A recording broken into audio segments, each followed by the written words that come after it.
पुष्यन्ति सूरयः तेजो वारिमृतं यथा विनिमयो यत्र त्रिसर्गो मृषा धाम्ना स्वेन सदा निरस्तकुहकं सत्यं परं धीमहि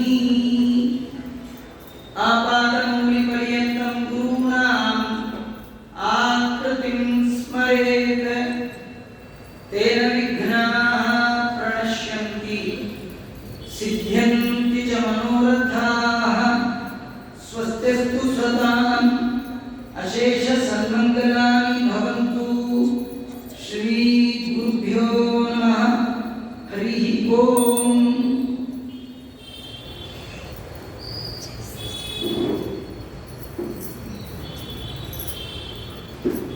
ಮೊದಲಿಗೆ ಎಲ್ಲ ತಾಯಂದಿರು ಯಾರೆಲ್ಲ ಪುರುಷರು ಕೂತಿದ್ದೀರಿ, ನಿಮ್ಮ ಒಳಗೆ ಅಂತರ್ಯಾಮಿಯಾಗಿರುವ ಆ ಕೃಷ್ಣನಿಗೆ ಪ್ರಥಮವಾಗಿ ನಮಸ್ಕಾರವನ್ನು ಮಾಡ್ತಾ, ನಂಗೆ ಬಹಳ ಆಶ್ಚರ್ಯ ಆದ ಸಂಗತಿ ಇದ್ದರೆ, ಇವತ್ತಿನ ಕಾರ್ಯಕ್ರಮ ಇದ್ದದ್ದು 11:30, ಆದರೆ 9:30 ಅಂದ ತಕ್ಷಣ ಎಲ್ಲ ಬಂದಿರೋದು ನೋಡಿ, ಇವಾಗಲೂ ಭಾರಿ ಖುಷಿಯಾಗಿದೆ. 11:30 ಹೇಳಿದ್ದಾರೆ, 11:30 ಬರಲಿ, 10 ನಿಮಿಷ ಹೇಳೋರಿಗೆ ಸಾಕು, ಮುಂದೆ ಇದ್ರು ಹೇಳ್ತಾರೆ ಅನ್ನುವ ಭಾವ ಇದೆ. ಒಂದು ದಿವಸದ್ದು ಮಿಸ್ ಮಾಡ್ಕೊಳ್ಬಾರ್ದು ಅಂತ ಹೇಳಿ ನೀವು ಶ್ರದ್ಧೆಯಿಂದ ಎಲ್ಲ ಬಂದಿರೋದು ನೋಡಿ ತುಂಬ ಸಂತೋಷ ಆಯಿತು.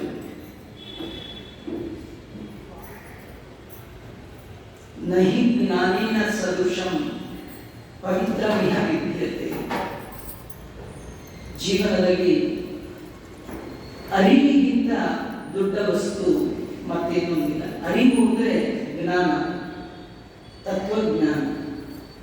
ಜ್ಞಾನ ಅಂದರೆ ನಾವು ತಿಳಿದಿದ್ದೆಲ್ಲ ಜ್ಞಾನ ಆಗೋದು. ಏನ್ ತಿಳಿಬೇಕೋ ಅದನ್ನು ತಿಳ್ಕೊಂಡ್ರೆ ಜ್ಞಾನ ಅಂತ ಕರೆಯುತ್ತೆ. ಏನ್ ತಿಳ್ಕೊಳ್ಬೇಕು ಅನ್ನೋದೇ ತಿಳಿದಿಲ್ಲ, ಕೆಲಸಕ್ಕೆ ಬಾರದೆಲ್ಲ ತಿಳ್ಕೊಂಡು ಮನೆ ಒಳಗೆ ಬೇಡದೇ ಇರೋ ವಸ್ತುಗಳೆಲ್ಲ ಇದೆ, ಬೇಕಾದ ವಸ್ತುನೇ ಇದೆ. ಹಾಗೆ ನಮ್ಮ ತಲೆ ಒಳಗೆ ಬೇಡದ ವಿಷಯಗಳು ತುಂಬ ಇದೆ, ಬೇಕಾದ ವಿಷಯ ಇದೆ. ಭಗವಂತ ಈ ಮನುಷ್ಯ ಜನ್ಮ ತುಂಬಾ ಜನ್ಮಗಳಾದ್ಮೇಲೆ ದೇವರು ಕೊಡುವಂತ ಮಾನವ ಜನ್ಮ ದೊಡ್ಡದು ಅಲ್ಲ. ಯಾವುದರಿಂದ ದೊಡ್ಡದಿದ್ದು? ಅರಿವಿನಿಂದ.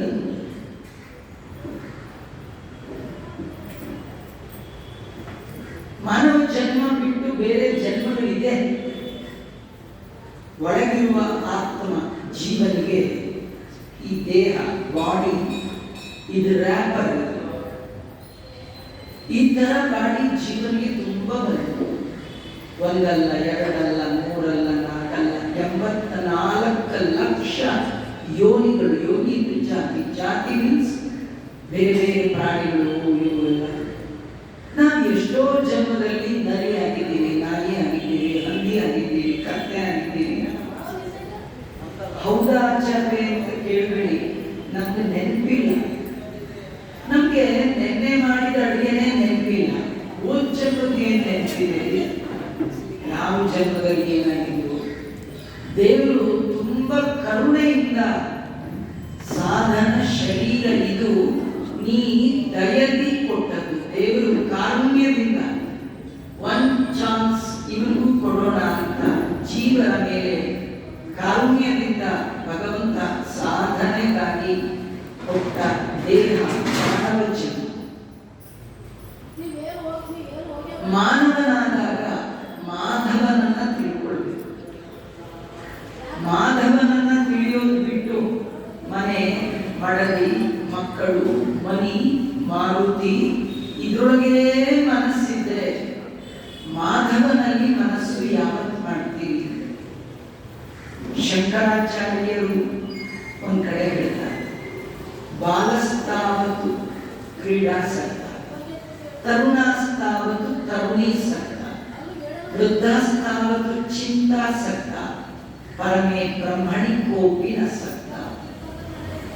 ಸಣ್ಣ ವಯಸ್ಸು ಒಂಥರ, ಮಿಡ್ಲ್ ಏಜ್ ಒಂಥರ, ವಯಸ್ಸಾದ್ಮೇಲೆ ಒಂಥರ. ಈ ಯಾವ ಏಜಲ್ಲೂ ದೇವರ ಬಗ್ಗೆ ಯೋಚನೆ ಮಾಡಲಿಕ್ಕೆ ಟೈಮೇ. ಏನ್ ಮಾಡಿದ್ ನಾವು? ಮೂರೇ ಮೂರು ಕೆಲಸ: ತರೋಣ, ಬರೋಣ, ತಿನ್ನೋಣ. ಬೇಗು ಬೆಳಗು ಊಟದ ಚಿಂತೆ, ಉಂಡ ಮೇಲೆ ಶಯನ. ಬೇರೆ ಪ್ರೋಗ್ರಾಮೇ ಇಲ್ಲ. ನೀವು ಬೆಳಗ್ಗೆ ಏನ್ ತಿಂಡಿ ಮಾಡ್ಲಿ, ಮಧ್ಯಾಹ್ನ ಏನ್ ಅಡುಗೆ ಮಾಡ್ಲಿ, ರಾತ್ರಿ ಅದೇ ದೋಸೆನ, ಅದೇ ಉಪ್ಪಿಟ್ಟ ಅಂತ ಇನ್ನೇನ್ ಮಾಡ್ಲಿಕ್ಕಾಗತ್ತೆ? ಏನಂದ್ರೆ ಈ ಹೋಟ್ಲ್ ತರ ಎಂಟತ್ತು ಮಾಡ್ಲಿಕ್ಕಾಗತ್ತ? ಮನೆಯೊಳಗೆ ಅದೇ ಅನ್ನ, ಅದೇ ಸಾರು, ಅದೇ ಎಲ್ಲ ತಿಂತೀವಿ. ಅದೇ ಅದೇ ಅದೇ ಅಂತಲ್ಲ ತುಂಬ. ಏನೋ ಇದೊಂದು ಚೀಲ, ಹೊಟ್ಟೆ ಅನ್ನೋದೊಂದು ಚೀಲ. ಎಲೆ ಮೇಲಿದ್ದಾಗ ಅದರದ್ದು ಕ್ವಾಲಿಟಿ, ಟೇಸ್ಟ್ ನಿಮ್ಗೆ ಗೊತ್ತಿಲ್ಲ. ಹೊಟ್ಟೆ ಒಳಗೆ ಹೋದ್ಮೇಲೂ ಅದರ ಟೇಸ್ಟ್ ಕ್ವಾಲಿಟಿ ಗೊತ್ತಾಗಲ್ಲ. ಅರ್ಧ ಇಂಚ್ ನಾಲಿಗೆ ಒಳಗೆ 1 ಸೆಕೆಂಡ್ ಮಾತ್ರ ಇರುತ್ತೆ. ಅಷ್ಟರೊಳಗೆ ಯಾಕೆ ಪರ್ಟಿಕ್ಯುಲರ್ ಆಗ್ತೀವಿ? ಏನೋ ಟೈಮ್ ಒಂದಷ್ಟು ತಿನ್ಬೇಕು.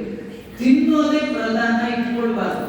ಕೆಲವು ಒಂದು ಹೋಳಿಗೆ ತಿಂತಿರ್ತೀವಿ, ಎಷ್ಟು ವ್ಯವಸ್ಥೆ ಮಾಡ್ಕೊಳ್ಬೇಕು. ತೊಳೆಯೋದು ಯಾರು, ಕೊಳೆಯೋದು ಯಾರು, ಭಾರಿ ಪ್ರಾಬ್ಲಮ್ ಅಲ್ವಾ? ಯಾವ ಕಾಲಕ್ಕೆ ದೇವರು ಏನ್ ಕೊಡ್ತಾನೋ ಅಷ್ಟರೊಳಗೆ ಸುಖದಿಂದ ಸಂತೋಷದಿಂದ ಇರೋದನ್ನು ಕಲಿ. ಹೆಚ್ಚು ಹೆಚ್ಚು ಟೈಮ್ ದೇವರಿಗಾಗಿ ಸ್ಪೆಂಡ್ ಮಾಡಬೇಕು, ದೇವರಿಗಾಗಿ ಖರ್ಚು ಮಾಡಬೇಕು. ದೇವರ ಬಗ್ಗೆ ನೋಡಿ, ಹಣೆಯಲ್ಲಿ ಎಷ್ಟು ಸುಖ ಎಷ್ಟು ದುಃಖ ಫಿಕ್ಸ್ ಆಗ್ಬಿಟ್ಟಿದೆ. ನೀವು ಬರಕ್ ಮುಂಚೆನೆ ನಿಮ್ಗೆ ಏನ್ ಸುಖ ಕೊಡ್ಬೇಕು, ಏನ್ ದುಃಖ ಕೊಡ್ಬೇಕು, ಯಾವ ಏಜಲ್ಲಿ ಕೊಡ್ಬೇಕು, ಎಷ್ಟು ಕೊಡ್ಬೇಕು ಎಲ್ಲ ಫಿಕ್ಸ್ ಆಗಿದೆ. ನೀವು ಇವತ್ತು ದೇವರ ಮುಂದೆ ನಿಂತು ಕೈ ಮುಗಿದು ನಂಗೆ ಅದು ಕೊಡು ಇದು ಕೊಡು ಅಂತ ಎಕ್ಸ್ಟ್ರಾ ಕೇಳಿದ್ರೆ ಕೊಡಲ್ಲ. ನೀವು ಕೇಳಿದ್ರು ನಿಮ್ದು ಏನಿದೆ ಸುಖ ಬಂದೇ ಬರುತ್ತೆ. ಅಚ್ಚರ ಹ್ಯಾಕ್ ಬರುತ್ತೆ? ಅಲ್ಲ, ನೀವು ಕೇಳಿದ್ರು ದುಃಖ ಬರುತ್ತಲ್ಲ. ನೀವು ಕೇಳಿದ್ರ ರಾತ್ರಿ ಮಲಗುವಾಗ ದೇವ್ರೆ ಬೆಳಗ್ಗೆ ತಲೆನೋವು ಬಂದ್ರೆ ಸಾಕಪ್ಪ, ಯಾರಾದ್ರೂ ಕೇಳಿದ್ರ? ಕೇಳಿಲ್ಲ ಅಲ್ವಾ? ದಾರಿ ಹೋಗುವಾಗ ಯಾರಾದ್ರೂ ಗಾಡಿ ಬಂದ್ಬಾರ್ದೆ ಅಂತ ಯಾರಾದ್ರೂ ಕೇಳಿದ್ರ? ಮದುವೆ ಆಗೋರು ಯಾರಾದ್ರೂ ಸದ್ಯ 3 ತಿಂಗಳು ಡೈವರ್ಸ್ ಆದ್ರೆ ಸಾಕಪ್ಪ ಅಂತ ಯಾರಾದ್ರೂ ಕೇಳಿದ್ರ? ಕೇಳದೇ ಇದ್ರು ಇವೆಲ್ಲ ಬರ್ತಾ ಇದೆಯಲ್ಲ. ಹಾಗೆ ಕೇಳದೇ ಇದ್ರು ಕೂಡ ಸುಖ ಕೂಡ ಬರುತ್ತೆ. ತತ್ಪ್ರಯಾಸೋ ನ ಕರ್ತವ್ಯ ಭಾಗವತ ಹೇಳುತ್ತೆ. ಅದಕ್ಕಾಗಿ ತುಂಬಾ ಎಫರ್ಟ್ಸ್ ಹಾಕ್ಬೇಡಿ. ಸುಖ ಬೇಕು ಅಂತ ತುಂಬಾ ಪ್ರಯತ್ನ ಮಾಡಬೇಡಿ. ಪ್ರಯತ್ನ ಮಾಡದೇ ಇದ್ರು, ಚೂರು ಪ್ರಯತ್ನ ಮಾಡ್ತಿದ್ರು ಪೂರ ದುಃಖ ಬರುವಂತೆ. ಚೂರು ಪ್ರಯತ್ನ ಮಾಡದೆ ನಿಮ್ದು ಡ್ಯೂಟಿ ಏನಿದೆ ಅದು ಮಾತ್ರ ಮಾಡ್ಕೊಂಡು ಹೋಗ್ತಾ ಇದ್ವಿ. ಟೈಮ್ ಟು ಟೈಮ್ ನಿಮ್ಗೆ ಏನು ಸಪ್ಲೈ ಮಾಡಬೇಕು ಆ ಭಗವಂತ ಮಾಡಿಯೇ ಮಾಡಬೇಕು. ಹಾಗಾದ್ರೆ ಉಳಿದ ಟೈಮ್ ಏನ್ ಮಾಡಬೇಕು? ಏನ್ ಮಾಡಬೇಡಿ, ದೇವರ ಅನುಗ್ರಹಕ್ಕಾಗಿ ಟ್ರೈ ಮಾಡಿ.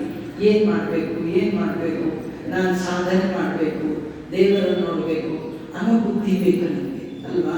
ನಾವು ಎಲ್ಲಿಂದ ಬಂದಿದ್ದೀವಿ ಗೊತ್ತಿಲ್ಲ, ಇವ್ರ ಮನೇಲೆ ಯಾಕೆ ಹುಟ್ಟಿದೀವಿ ಗೊತ್ತಿಲ್ಲ. ಆಯ್ತು, ಇಲ್ಲಿಂದ ಮುಗಿಸ್ಕೊಂಡು ಮೇಲೆ ಹೋದ್ರೆ ಎಲ್ಲಿ ಹೋಗ್ತೀವಿ ಗೊತ್ತಿಲ್ಲ. ಈ ಬಸ್ ಸ್ಟಾಪ್ ಅಲ್ಲಿ ನಿಂತವ್ರಿಗೆ 3 ಗೊತ್ತಿರ್ಬೇಕು.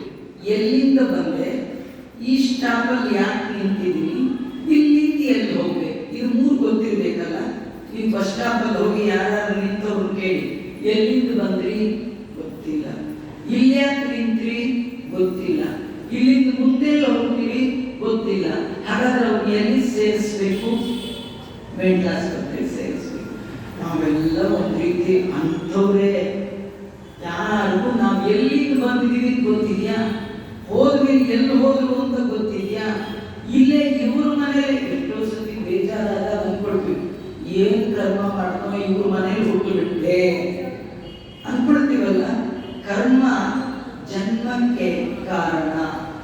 ಏನ್ ಕರ್ಮ ಮಾಡಿದ್ವೋ ಇಲ್ಲೇ ಯಾಕೆ ನಿಜವಾಗಿಯೂ ಎಲ್ಲಿ ಹುಟ್ಟಬೇಕು ಎಲ್ಲಿ ಹುಟ್ಟಬಾರ್ದು ಸ್ವತಂತ್ರ ನಮ್ಗೆ ಇದ್ದಿದ್ರೆ ನಾವು ದೇವರಲ್ಲಿ ಕೇಳ್ತಾ ಇದ್ವಿ, ಅಂಬಾನಿ ಮನೆಯೊಳಗೆ ನಮ್ಮನ್ನು ಹುಟ್ಟಿಸು ಅಂತ. ಅದಕ್ಕೆ ಯಾರಿಗೂ ಸ್ವಾತಂತ್ರ್ಯ ಇಲ್ಲ. ಕರ್ಮಕ್ಕೆ ಅನುಗುಣವಾಗಿ ನಿಮಗೆ ಪೋಸ್ಟ್, ನಿಮ್ ವಿದ್ಯೆ, ನಿಮ್ ಎಜುಕೇಶನ್, ನಿಮ್ ಸರ್ವಿಸ್ ತಕ್ಕ ಹಾಗೆ ಪೋಸ್ಟ್ ತಕ್ಕ ಹಾಗೆ ಸಂಬಳ ಇದು ಭೂಲೋಕದಲ್ಲಿ ವ್ಯವಸ್ಥೆ, ಭಗವಂತನ ವ್ಯವಸ್ಥೆಯೂ ಹಾಗೆ. ಅದರಿಂದ ಎಲ್ಲಿ ಬಂದ್ವಿ?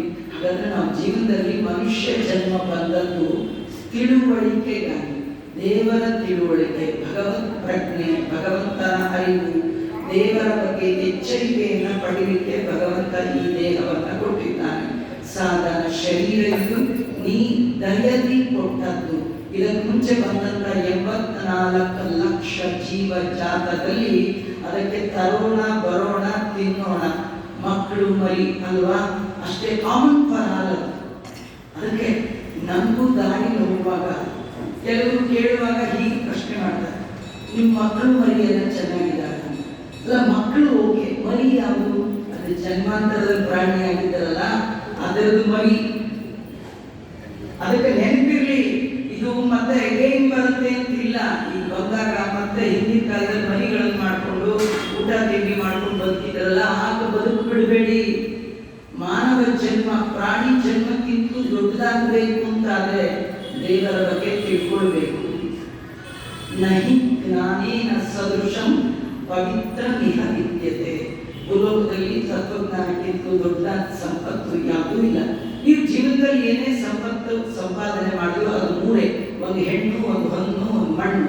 ಈ ಸಂಪಾದನೆ ಮಾಡಿದ ಮೂರನ್ನು ಇಲ್ಲೇ ಬಿಟ್ಟು ಹೋಗ್ಬೇಕು.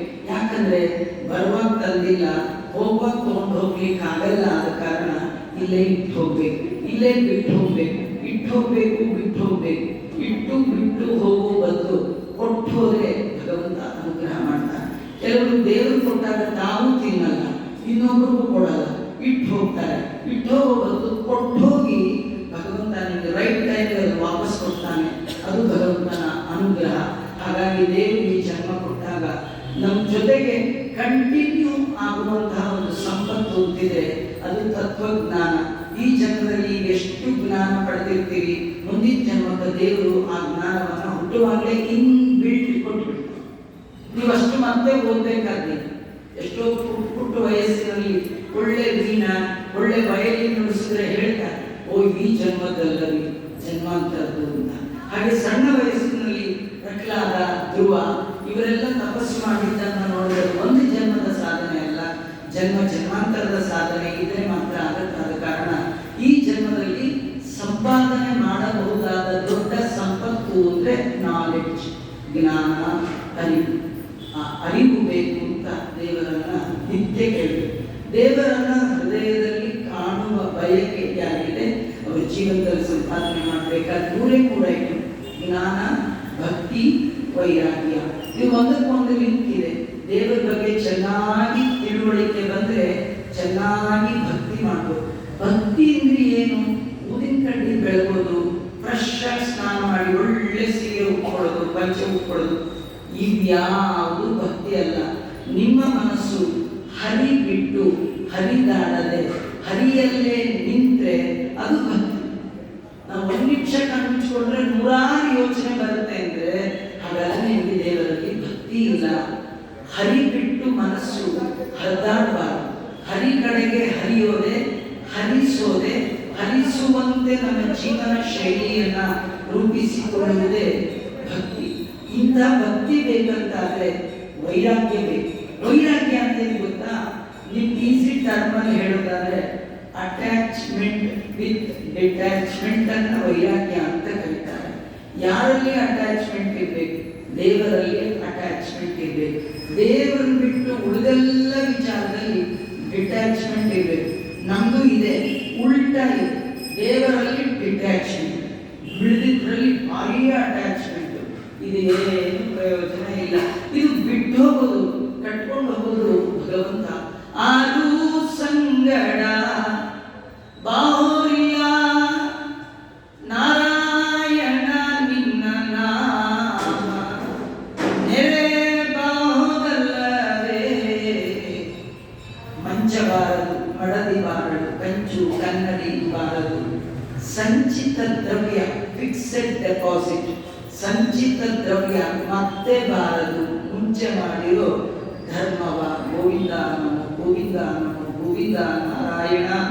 ಗೋವರ್ಧನ ಗಿರಿಯ ನೆತ್ತಿದ ಗೋವಿಂದ ನಮ್ಮ ರಕ್ಷಿಸೆ.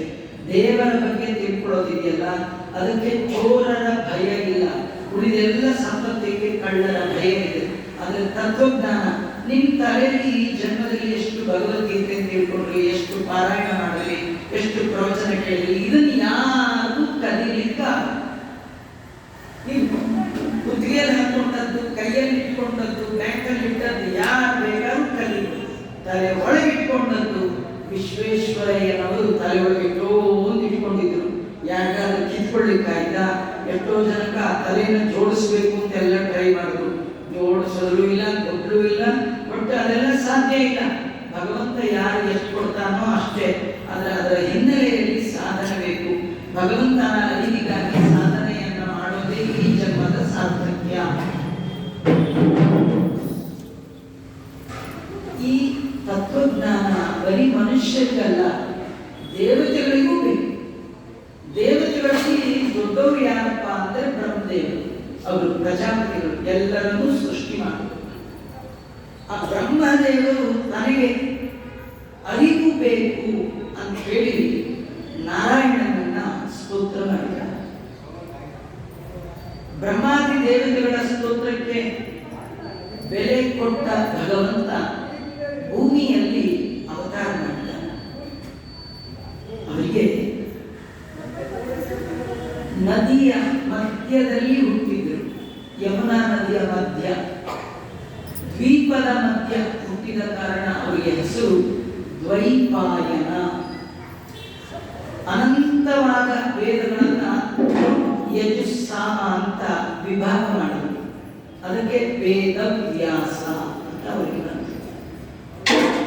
ಅವರು ಋಗ್ವೇದ ಯಜುರ್ವೇದ ಅಂತ ಮಾಡಿ ವೇದ ಶಬ್ದದ ಅರ್ಥ ವೇದಯತಿ ಇತಿ ವೇದ.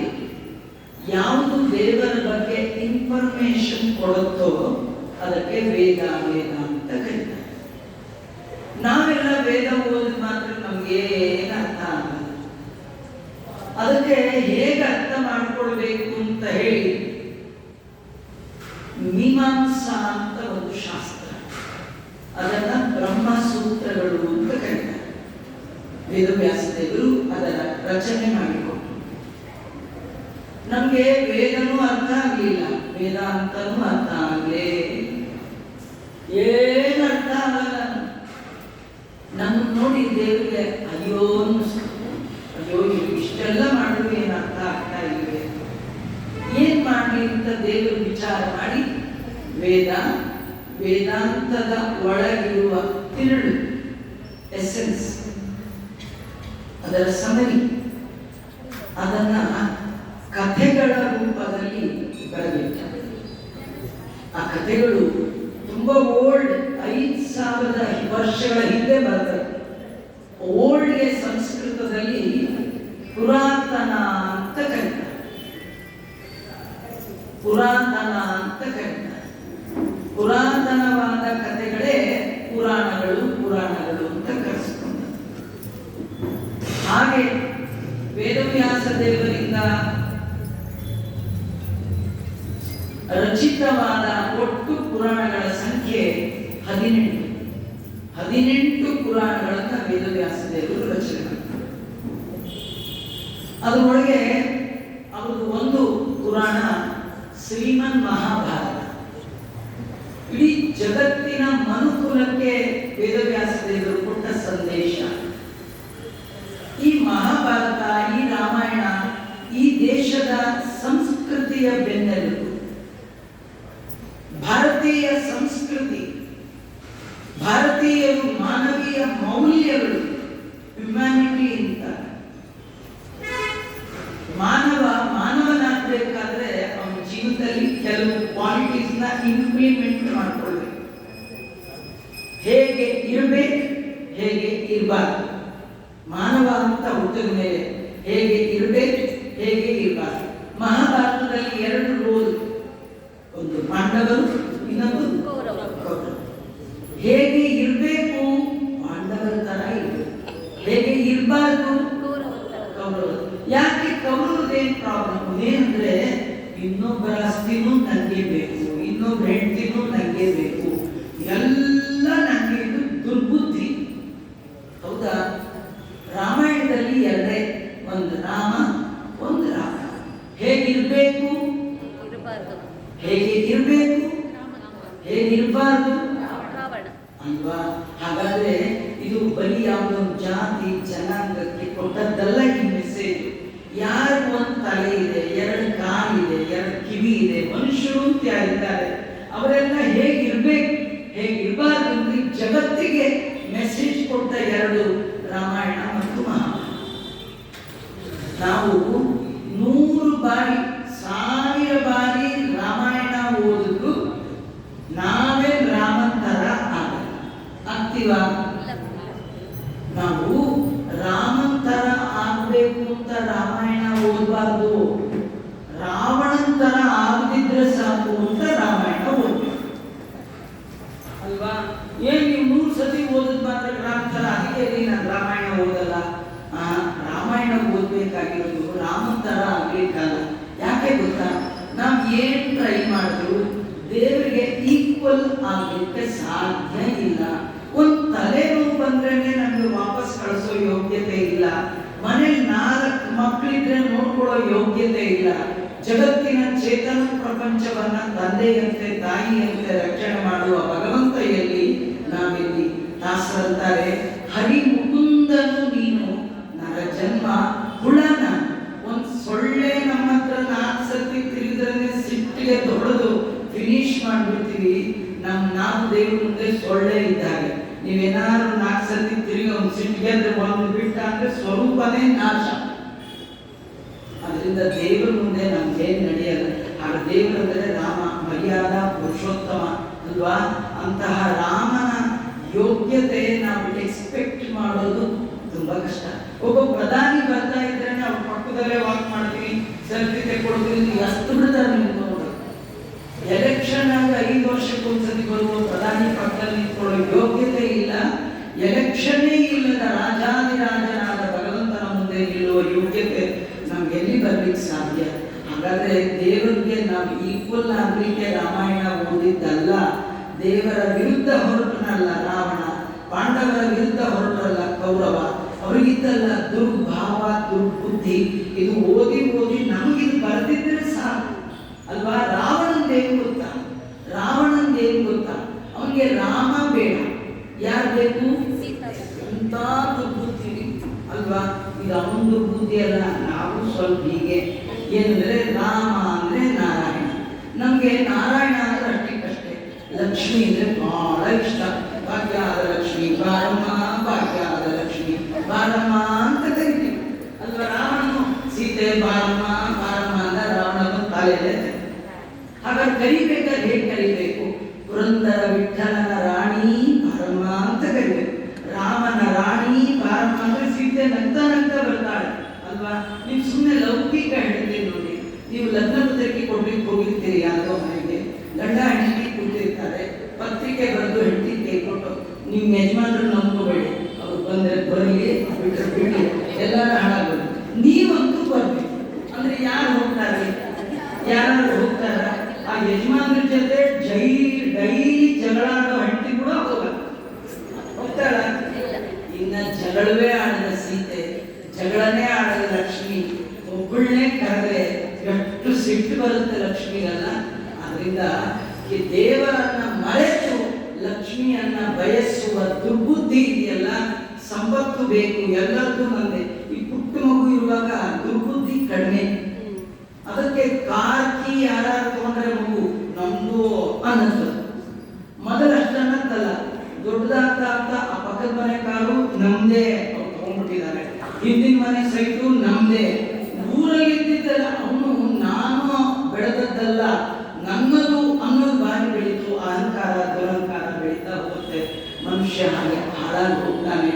ಹೋಗ್ಬಾರ್ದು, ರಾವಣ ಆಗ್ಬಾರ್ದು, ಕೌರವರ ಆಗ್ಬಾರ್ದು, ಪಾಂಡವರ ಆಗ್ಬೇಕು, ರಾಮನಂತೆ ಆಗ್ಬೇಕು. ರಾಮನ ಕಲ್ಯಾಣ ಗುಣಗಳು ನಮ್ಮ ಜೀವನದಲ್ಲಿ ಬರಬೇಕು ಅಂತಾದ್ರೆ ಈ ಗ್ರಂಥಗಳ ಅಧ್ಯಯನವನ್ನ ನಾವು ಮಾಡಬೇಕು. ಹೀಗಾಗಿ ಮಹಾಭಾರತ ವೇದಾದಪಿ ಪರಂ ಚಕ್ರೆ ಮಹಾಭಾರತ ಉತ್ತಮ. ವೇದಕ್ಕಿಂತಲೂ ಅತ್ಯುತ್ತಮವಾದ ಗ್ರಂಥ ಶ್ರೀಮನ್ ಮಹಾಭಾರತ. ಅದು ಸ್ಟೋರಿ ಅಲ್ಲ, ಕಥೆ ಅಲ್ಲ. ಕಥೆ ಮೀನ್ಸ್ ಕಾಲ್ಪನಿಕ. ಇತಿಹಾಸ, ಇತಿಹಾಸ ಅಂದ್ರೆ ಹಿಸ್ಟರಿ, ನಡೆದದ್ದು.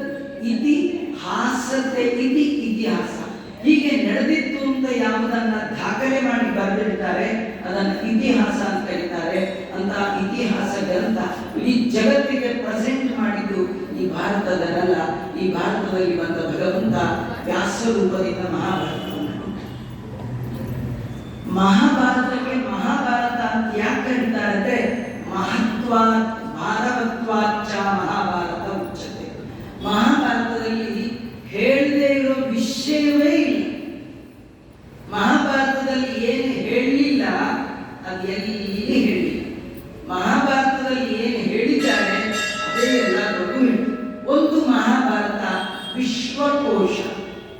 ಒಂದು ಮಹಾಭಾರತವನ್ನ ನೀವು ಚೆನ್ನಾಗಿ ಅಧ್ಯಯನ ಮಾಡಿಬಿಟ್ರೆ ಸಾಧ್ಯ ಭಗವಂತನ ಬಗ್ಗೆ ತಿಳಿದಾಗ. ಆದ್ರೆ ನಮ್ಗೇನ್ ಗೊತ್ತಾ, ಮಹಾಭಾರತ ಓದ್ತಾ ಓದ್ತಾ ಓದ್ತಾ ದೇವರ ಕಥೆ ಅಂತ ಅನ್ಸೋದೇ. ನೀವು ನೋಡಿ, ನಿಮ್ಮ ಮನೆಯಲ್ಲಿ ಮಹಾಭಾರತ ಹೇಳಿಸಿ ಪಕ್ಕದ ಮನೆಯವ್ರನ್ನ ಕರೀರಿ, ನಾಳೆಯಿಂದ ನಮ್ಮ ಮನೇಲಿ ಮಹಾಭಾರತ ನೀವು ಬರಬೇಕು. ಅಯ್ಯೋ ನಮ್ಮ ಮನೇಲೇ ಮಹಾಭಾರತ ಅಂತ. ಮಹಾಭಾರತ ಅಂದ್ರೆ ಅವ್ರು ಏನ್ ತಿಳ್ಕೊಂಡಿರ್ತಾರೆ, ಅಣ್ಣ ತಮ್ಮ ಅಂದ್ರೆ ಜಗಳ, ಸೈಟ್ಗಾಗಿ ಹೊಡೆದಾಡೋದು ಅಲ್ವಾ. ಅವರು ಕೌರವ ಪಾಂಡವರು ದೊಡ್ಡ ದೊಡ್ಡ ಎಕರೆ ಲ್ಯಾಂಡ್, ರಾಜ್ಯಗಟ್ಟಲೆ ಲ್ಯಾಂಡ್ ಫೈಟಿಂಗ್ ಮಾಡಿದ್ರು.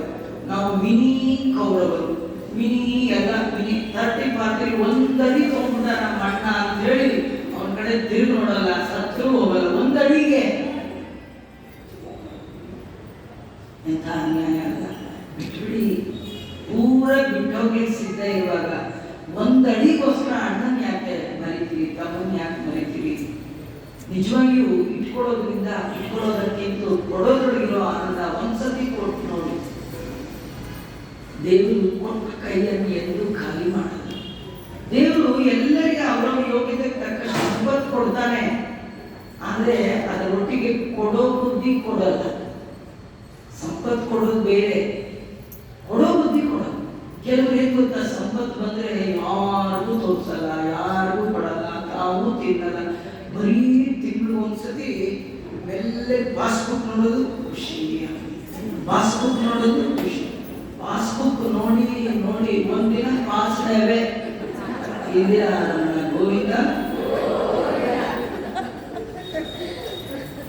ಇನ್ಯಾವ ಬರ್ತಾನೆ ಆರಾಮ್ ತಿನ್ಕೊಂಡು ಹೋಗ್ತಾನೆ. ಕಷ್ಟಪಟ್ಟಿದ್ದಷ್ಟೇ ನೀವು ತಿನ್ನಿ, ನಿಮ್ಮ ಪಕ್ಕದವರೆಗೂ ಕೊಡಿ. ಯಾಕೆ ಮಕ್ಕಳಿಗೆ ವಿದ್ಯೆ ಕೊಡಬೇಕು, ಬುದ್ಧಿ ಕೊಡಬೇಕೇ ವಿನಃ ಸಂಪತ್ತು ಕೊಡಬಾರ್ದು. ಸಂಪತ್ತು ಹಂಚಲಿಕ್ಕೆ ದೇವರು ಕೊಡ್ತಾನಿದ್ರೆ, ಸಂಪತ್ತು ನಮಗೆ ದೇವರು ಯಾಕೆ ಕೊಡ್ತಾನಿದ್ರೆ ಹಂಚಲಿಕ್ಕೆ. ಸಂಪ್ರದಾಯ ಹಂಚಲಿಕ್ಕಲ್ಲ, ಮಗನಿಗೆ ಕೊಡ್ಬೇಕು. ನಾವು ಸ್ವಲ್ಪ ಉಲ್ಟ, ಸಂಪ್ರದಾಯ ಬೇರೆಯವರು ಕೊಟ್ಬಿಡ್ತೀವಿ, ಸಂಪತ್ತು ಮಗನಿಗೆ ಕೊಡ್ತೀವಿ. ಇದು ದುರ್ಬುದ್ಧಿ ಅಲ್ವಾ?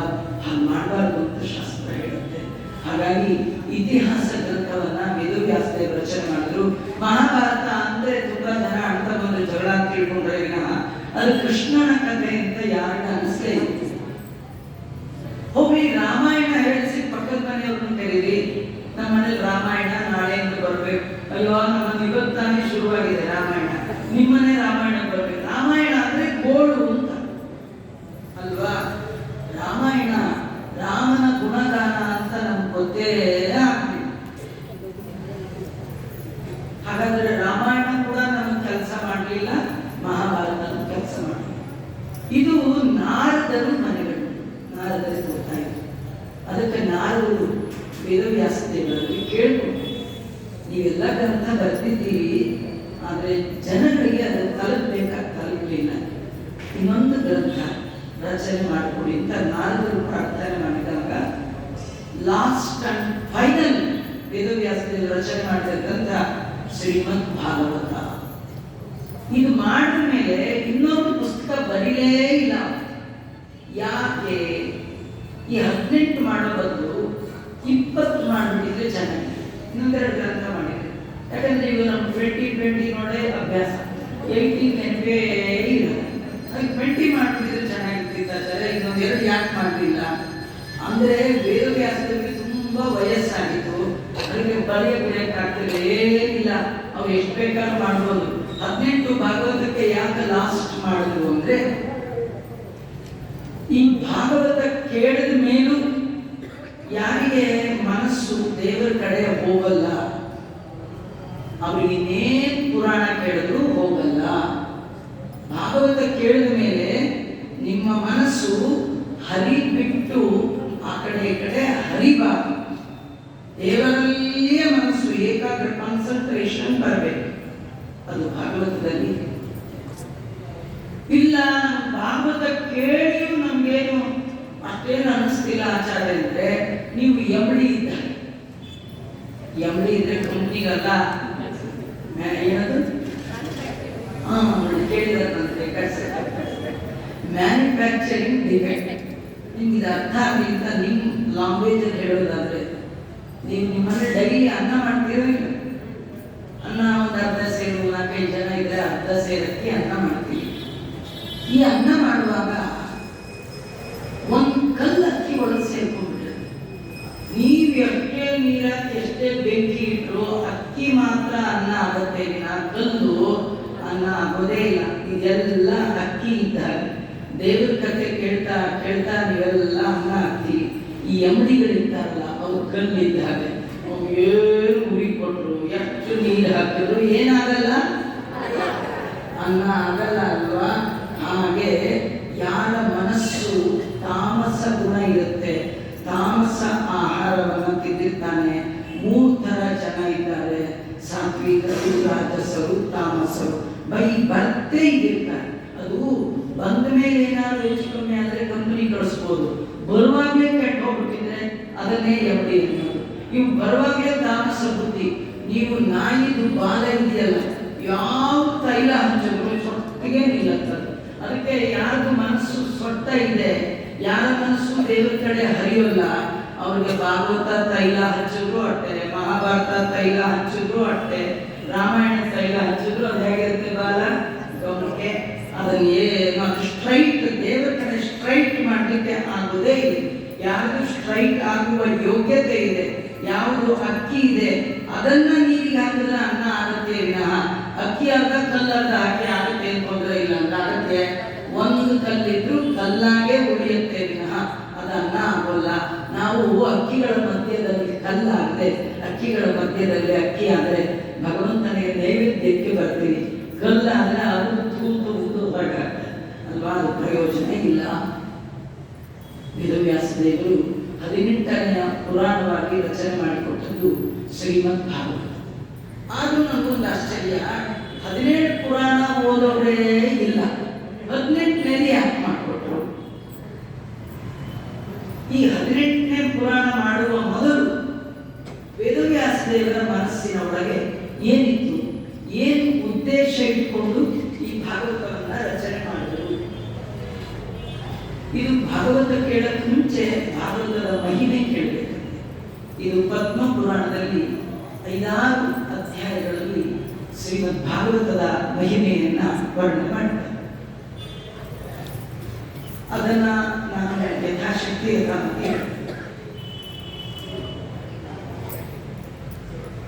ಶ್ರೀಮದ್ ಭಾಗವತವನ್ನ ವೇದವ್ಯಾಸ ರಚನೆ ಮಾಡುವ ಮೊದಲು ಅವರ ಬುದ್ಧಿಯಲ್ಲಿ 3 ಉದ್ದೇಶಗಳು. ಮೊದಲ ಉದ್ದೇಶ ಏನಂದ್ರೆ, ಈ ಭಾಗವತ ರಚನೆ ಮಾಡಿದ್ದು ದ್ವಾಪರ ಯುಗದ ಕೊನೆ. ದ್ವಾಪರ ಯುಗ ಆದ್ಮೇಲೆ ಬರೋ ಯುಗ ಯಾವುದು? ಕಲಿಯುಗ. ಕಲಿಯುಗ ಅಂದ್ರೆ ಏನು ಗೊತ್ತಾ? ಕಲಿಯುಗ ಅಂದ್ರೆ ಏನು ಗೊತ್ತಾ? ಕಲಹದ ಯುಗ. ಕಲಹ ಅಂದ್ರೆ ಏನು ಗೊತ್ತಾ? ಜಗಳ. ಸುಮ್ಮನೆ ಜಗಳ. ಮನೆಯೊಳಗೆಲ್ಲ ಇರ್ತೀವಿ, ಮನಸ್ಸು ಮಾತ್ರ ಯಾರದು ಅಂತಾರೆ. ಇವ್ರು ನೋಡಿದ್ರೆ ಅವ್ರಿಗಾಗಲ್ಲ, ಅವ್ರು ನೋಡಿದ್ರೆ ಇವ್ರಿಗಾಗಲ್ಲ. ಒಂದೇ ನಾಣ್ಯದ 2 ಮುಖ ಇದ್ದಾರೆ. ಅನ್ಯೋನ್ಯತೆ ಅಲ್ಲ, ಒಂದು ಮುಖ ಈ ಕಡೆ, ಒಂದು ಮುಖ ಈ ಕಡೆ. ಒಂದೇ ತಾಯಿ ಹೊಟ್ಟೆ ಹುಟ್ಟಿದ ಮಕ್ಕಳು ಒಂದೇ ತರ ಇರಲ್ಲ.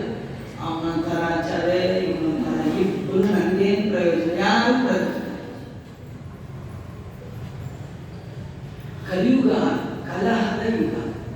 ನಿಮ್ಮ ಮನೆ ಒಳಗೆ ಕಲಿ ಬಂದಿದಾನೋ ಇಲ್ವೋ ಹೇಗೆ ಗೊತ್ತಾಗುತ್ತೆ ಅಂದ್ರೆ, ಮನೆಯಲ್ಲಿ ಡೈಲಿ ಜಗಳ ಆಗ್ತಿದ್ರೆ ತಿಳ್ಕೊಳ್ಳಿ ನಿಮ್ಮ ಮನೆ ಪರ್ಮನೆಂಟ್ ಕಲಿ ಇದ್ದಾನೆ ಅಂತ. ಜಗಳ ಆಡಬಾರ್ದು. ಎಂಥ ಪ್ರಸಂಗ ಬಂದು ನೀವು ಜಗಳ ಆಡಬೇಕು ಅಂತ ಅನ್ನಿಸಿದಾಗ ಒಳ್ಳೆ ಒಂದು ಉಪಾಯ ಇದೆ. ಏನಂದ್ರೆ ಒಂದು 5 ನಿಮಿಷ ಬಾಯಿ ಮುಚ್ಕೊಂಡಿದ್ರೆ ಸಾಕು, ಸುಮ್ಮನೆ ಇಟ್ಬಿಟ್ರೆ ಸಾಕು. ಕೆಲವು ಸುಮ್ಮನಿರಲ್ಲ, ಬಾಯಿ ಆಮೇಲೆ ಸ್ವಲ್ಪ ಜೋರಾಯ್ತಂದ್ರೆ ಕೈ. ಇದೆಲ್ಲ ಮಾಡಬಾರ್ದು. ಕಲಿಯುಗದಲ್ಲಿ ಕಾಡಿಗೆ ಹೋಗಿ ತಪಸ್ ಮಾಡ್ಲಿಕ್ಕೆ ಹೇಳಿಲ್ಲ, ಕಾಡೇ ಇಲ್ಲ, ತಪಸ್ಸಲ್ಲಿ ಮಾಡಬೇಕು. ಕಲಿಯುಗದಲ್ಲಿ ತಪಸ್ಸಂದ್ರೆ ಏನ್ ಗೊತ್ತಾ? ನಮ್ಮ ಮಿಸ್ಟೇಕ್ ಇಲ್ಲದೆ ಇದ್ರು ನಮ್ಗಿಂತ ದೊಡ್ಡವರು ಏನಾರ ಅಂದ್ರೆ ಸುಮ್ಮನೆ ಇದ್ರೆ ಅದೇ ತಪಸ್ಸು. ಕಲಿಯುಗದಲ್ಲಿ ಬೇರೆ ಏನು ತಪಸ್ಸಿಲ್ಲ, ನಮ್ದು ಮಿಸ್ಟೇಕೇ ಇಲ್ಲ, ದೊಡ್ಡವರು ನಮ್ಮನ್ನು ಬೈತಾ ಇಲ್ಲ. ಸುಮ್ಮನೆ ಇರೋದು ಬಹಳ ಕಷ್ಟ. ಯಾಕೆ ಗೊತ್ತಾ? ನೋಡಿ, ನೀವು ಹೇಳ್ತೀನಿ, ನೀವು ಸುಮ್ಮನೆ ಇದ್ರೆ ಬೈಯೋರು ಸುಮ್ಮನೆ ಅವರೇ ನೋಡ, ಬೈತಿದ್ರೆ ಯಾಕೆ ಸುಮ್ಮನೆ ಬಳ್ಳಿದ್ದಾರೆ ಅದಕ್ಕೂ ಇನ್ನೇನಾದ್ರು ಒಂದು ಎರಡು ಮಾತಾಡಿದ್ರೆ ನೋಡ ಮಾತು ಹೇಗಾಡ್ತಾನೆ ಅದಕ್ಕೂ ಅಂದ್ರೆ ನೀವು ಮಾತಾಡಿದ್ರು ಬೈತಾರೆ, ಮಾತಾಡ್ತಿದ್ರು ಬೈತಾರೆ. ಆದ ಕಾರಣ ನೀವು ಮಾತಾಡದೆ ಸುಮ್ಮನೆ ಬಯಸಿಕೊಂಡ್ರೆ ನೀವು ಜೀವನದಲ್ಲಿ ಮಾಡಿದ ಪಾಪಗಳ ಪರಿಹಾರ ಆಗುತ್ತೆ. ನಾವ್ಯಾವು ಏನು ರಾಮ ಅಲ್ಲ, ನಮ್ಮ ಜೀವನದಲ್ಲಿ ಎಷ್ಟೋ ತಪ್ಪುಗಳನ್ನು ಮಾಡಿದ್ದೇವೆ. ಹಂದಿಗಳು ಅಂದಂದು ಮಾಡಿದ ಮಲವನ್ನು ತಿಂದು ಹೋಗುವಂತೆ, ಕೇರಿ ಶುದ್ಧ ಮಾಡುವಂತೆ, ಬೀದಿ ಶುದ್ಧ ಮಾಡುವಂತೆ ನಮ್ಮ ಮೈ, ನಮ್ಮ ಮನಸ್ಸು, ನಮ್ಮ ಮಾತಿನಿಂದ ನಡೆದ ಪಾಪಗಳ ಪರಿಹಾರ ನಮ್ಮನ್ನು ಯಾರು ಬೈತಾರೋ ಅವ್ರಿಗೆ ಹೋಗ್ಬಿಡಿ. ಸುಮ್ಮನೆ ಆಮೇಲೆ ಯಾರಾದ್ರೂ ಬೈದಾಗ ನನಗೆ ಬೈತಾ ಇದ್ದಾರೆ ಅಂತ ಅನ್ಕೊಂಡ್ರೆ BP ರೈಸ್ ಆಗುತ್ತೆ. ನಮಗಲ್ಲ ಅಂತ ಮನಿ ಆರ್ಡರ್ಸ್ ಬಂದಾಗ ಸೈನ್ ಮಾಡಿದ್ರೆ ಮಾತ್ರ ನಿಮ್ಗೆ ದುಡ್ಡು, ಇಲ್ಲೇ ಕೊಡ್ತಾರ? ಇಲ್ಲ. ಅವಾಗ ಯಾರಾದ್ರೂ ಬೈದ್ರೆ ನಮ್ಗೆ ಬೈತಾ ಇದ್ದಾರೆ ಅನ್ಕೊಂಡ್ರೆ ಮಾತ್ರ ಅದಕ್ಕೆ ಇದ್ದೇ ಇರಲಿಲ್ಲ. ಓ ನಮ್ಗೆ ಬೈತಾರೆ ಅಂದ್ರೆ BP ಜಾಸ್ತಿ. ದೇಹಾಭಿಮಾನ ಇರಬಾರ್ದು. ತಾನಲ್ಲ, ತನ್ನದಲ್ಲ, ಆಸೆ ತರವಲ್ಲ. ಯಾಕೆ? ಹಿಂದೆ ಬಾಹುದಲ್ಲ, ಅದಕ್ಕೆ ದಾಸನಾಗೋ, ಅದರಿಂದೇನು ವಿಶೇಷನಾಗೋ. ಯಾಕೆ? ಏಸು ಕಾಯಂಗಳ ಕಳೆದು, ಕಾಯ ಅಂದ್ರೆ ಬಾಡೀಸ್, ಏಸು ಕಾಯಂಗಳ ಕಳೆದು 84 ಲಕ್ಷ ಜೀವರಾಶಿಯನ್ನು ದಾಟಿ ಬಂದ ಈ ಶರೀರ ತಾನಲ್ಲ, ತನ್ನದಲ್ಲ. ತಾನಲ್ಲ, ಓಕೆ, ತನ್ನದಲ್ಲ. ಯಾಕೆ? ಏನದು? ನೀವು ನೋಡಿ, ಟೆನೆಂಟ್ ಆಗಿದ್ದಾಗ ನಿಮ್ಮನ್ನು ಯಾರೋ ಕೇಳ್ತಾರೆ, ಮನೆ ನೀವಾ? ಅಲ್ಲ, ಅದು ರಾ ಮೆಟೀರಿಯಲ್ ಇಂದ. ಈ ಮನೆ ರಾ ಮೆಟೀರಿಯಲ್ ಇಂದ ಆಗಿದೆ. ಯಾವುದು? ಪೃಥ್ವಿ, ತೇಜಸ್, ವಾಯು, ಆಕಾಶ. 5 ರಾ ಮೆಟೀರಿಯಲ್ ಇಂದ ಆಗಿರೋದು ಇದು ದೇಹ. ತನ್ನದಲ್ಲ ಅಂದ್ರೆ ಆ ಟೆನೆಂಟ್ ಹೇಳ್ತಾನೆ, ನಮ್ದಲ್ಲಪ್ಪ, ಓನರ್ ಮೇಲಿದ್ದಾರೆ. ಹಾಗಾಗಿ ಇದನ್ನು ಓನರ್ ಎಲ್ಲಿದ್ದಾನೆ? ಅದರಿಂದ ತಾನಲ್ಲ, ತನ್ನದಲ್ಲ. ಈ ದೇಹನೇ ನಾನು ಅಂತ ತಿಳ್ಕೊಳ್ತಾನಲ್ಲ, ಅದು ತಪ್ಪು ತಿಳುವಳಿಕೆ. ಯಾರಾದ್ರೂ ಬೈದ್ರು ದೇಹವನ್ನು ಕುರಿತು ಬೈತಾರೆ ವಿನ ಆತ್ಮನಿಗೆ ಬೈಯುವ ತಾಕತ್ತು ಯಾರಿಗಿಲ್ಲ.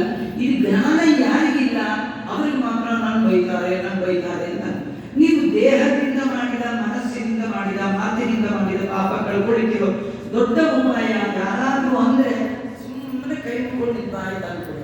ನಿಮ್ ಕತ್ತೇನೆ ಮುಂದೆ ಹೋಗಿ ಸುಮ್ಮನೆ ಅದು ಬಾಯಿ ಹೇಳ್ಬಾರ್ದು. ಅಯ್ಯೋ ನಿಮ್ ಕತ್ತೆ ಮುಂದೆ ಹೋಗಿ ಬೈ ಜಾಸ್ತಿ ಮಾಡ್ತಾರೆ. ಸುಮ್ಮನೆ ಬೈತಿರೋ ಸುಮ್ಮನೆ ಇದ್ಬಿಡ್ಬೇಕು. ಇದು ತುಂಬಾ ದೊಡ್ಡ, ಭಾರಿ ದೊಡ್ಡ ತಪಸ್ಸು. ಆದರೆ ಕಲಿಯುಗದಲ್ಲಿ ತುಂಬಾ ಕಷ್ಟ. ಒಬ್ರು ಜಗಳ. ಇದಕ್ಕೆ ಕಲಹ ಯುಗ, ಕಲಹದ ಯುಗವನ್ನೇ ಕಲಿಯುಗ ಅಂತ.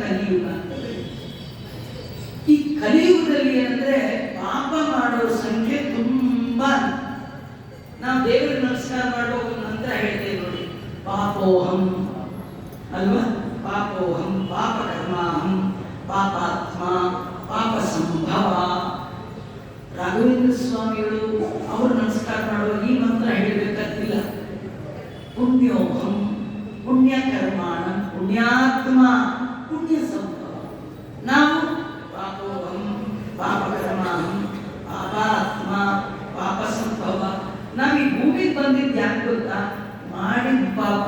ಅದು ಸಾಲ. ಹಿಂದಿನ ಜನ್ಮದ ಸಾಲ ತೀರಿಸ್ಲಿಕ್ಕೆ, ಋಣ ತೀರಿಸ್ಲಿಕ್ಕೆ ಈ ಜನ್ಮ ದೇವರು ಕೊಟ್ಟಿದ್ದಾನೆ. ಅದರಿಂದ ಕಲಿಯುಗದ ಜನ ತುಂಬಾ ಪಾಪ ಮಾಡೋ ಸಂಖ್ಯೆ ಜಾಸ್ತಿ. ನಾವೇನೋ ಒಳ್ಳೆ ಕೆಲಸ ಮಾಡ್ತಿದೀವಿ ಅಂತ ಅನ್ಕೊಂಡಿರ್ತೀವಿ, ಆದ್ರೆ ಒಳ್ಳೆ ಕೆಲಸ ಅಲ್ಲ. ಅದರ ರಿಸಲ್ಟ್ ಏನಂದ್ರೆ ಪಾಪವೇ ಬರೋದು, ಪುಣ್ಯ ಬರೋದೇ ಇಲ್ಲ, ಪಾಪನೇ ಬರೋದು. ಒಬ್ರು ಯಾರೋ ಬೆಳಗ್ಗೆ ಎದ್ದು ನೀರು ಹಾಕಿ ರಂಗೋಲಿ ಹಾಕ್ತಿದ್ದು ಮನೆ ಮುಂದೆ. ರಂಗೋಲಿ ಎಲ್ಲ ಹಾಕಿ ಎದ್ದು ನೋಡಿದ್ರೆ ರಂಗೋಲಿನೇ ಇರ್ತಿತ್ತು, ಹಾಕಿದ ರಂಗೋಲಿನೇ ಇಲ್ಲ. ಮತ್ತೆ ನೀರು ಚುಮ್ಸ್ಲು, ಮತ್ತೆ ನೀರು ಹಾಕಿದ್ರು, ಎದ್ದು ನಿಂತ್ಕೊಂಡು ರಂಗೋಲಿ ಎಲ್ಲಿ ಹೋಯಿತು ಅಂತ ಬಹಳ ಯೋಚನೆ ಮಾಡಿದ್ರೆ ಅವಳು ಸೆರಗಿತ್ತಲ್ಲ ಅದು ರಂಗೋಲಿ ಹಾಕೋದ್ರೆ ಗುಡಿಸ್ಕೊಂಡು ಹೋಗ್ಬಿಟ್ಟು. ನಾವು ಏನೋ ಪುಣ್ಯ ಕೆಲಸ ಮಾಡ್ತೀವಿ ಅಂತ ಹೋಗ್ತಿರ್ತೀವಿ, ಅದ್ರೊಳಗೆ ನಾನು ನಂದು ಸೆರಗಿದ್ದಾಗ ಅಹಂಕಾರ ಮಮಕಾರ ಅದು ಪಾಪವನ್ನೇ ತಂದ್ಕೊಡುತ್ತೆ, ವಿನ ಪುಣ್ಯವನ್ನ ತಂದ್ಕೊಡೋದು. ಏನ್ ಕರ್ಮ ಮಾಡುವಾಗ ನಾನು ಬಿಟ್ಟು ಮಾಡಬೇಕು. ಏನ್ ಬಿಟ್ಟು ಮಾಡಬೇಕು? ನಾನು ಬಿಟ್ಟು. ನಾನು ಅಂದ್ರೇನು? ನಾಹಂಕರ್ತ ಹರಿಕರ್ತ ತ್ವತ್ಪೂಜಾ ಕರ್ಮಚಾಕ್ಯ ಪರಿಪರಿ ಕೆಲಸವು ನಿನ್ನ ಮಹಾಪೂಜೆ ಅಂತ ಮಾಡ್ಬೇಕೆ. ನಾನ್ ಮಾಡ್ದೆ. ಕೆಲವರು ಅಂತ ಈ ಮನೆಯಲ್ಲೆಲ್ಲ ನಾನೇ ಮಾಡಿ ಸಾಯ್ಬೇಕಾದ್ರೆ ಅಲ್ವಾ? ಅಲ್ಲ, ಸಾಯೋದು ಕಾಮನ್ರಿ, ಕೆಲಸ ಮಾಡ್ತಾ ಸಾಯೋದು ಗ್ರೇಟ್. ಆಸ್ಪತ್ರೆಯಲ್ಲಿದ್ರೆ ಸತ್ರೆ ಕಾಮನ್. ಕೆಲಸ ಒಬ್ಬರೇ ಮಾಡ್ತಿದ್ರೆ ಒಬ್ಬರ ಕೈ ಒಂದು ಕೆಲಸ ಮಾಡಿಸ್ಕೊಳ್ತಿರ್ಲಿಲ್ಲ ಅಂದ್ರೆ ಗ್ರೇಟ್. ಅದು ಕೆಲಸ ಮಾಡ್ತಾ ಸಾಯ್ಬೇಕಂತೆ, ಕೂತ್ ಟಿವಿ ನೋಡ್ಕೊಂಡು ಸಾಯ್ಬಾರ್ದು. ಕೆಲವರು ಏನ್ ಪ್ರಯೋಜನ ರೀ? ಕೆಲಸ ಮಾಡ್ತಾ ಸಾಯ್ಬೇಕ್ರಿ. Work is worship. ಪರಿ ಕೆಲಸವು ನಿನ್ನ ಮಹಾಪೂಜೆ.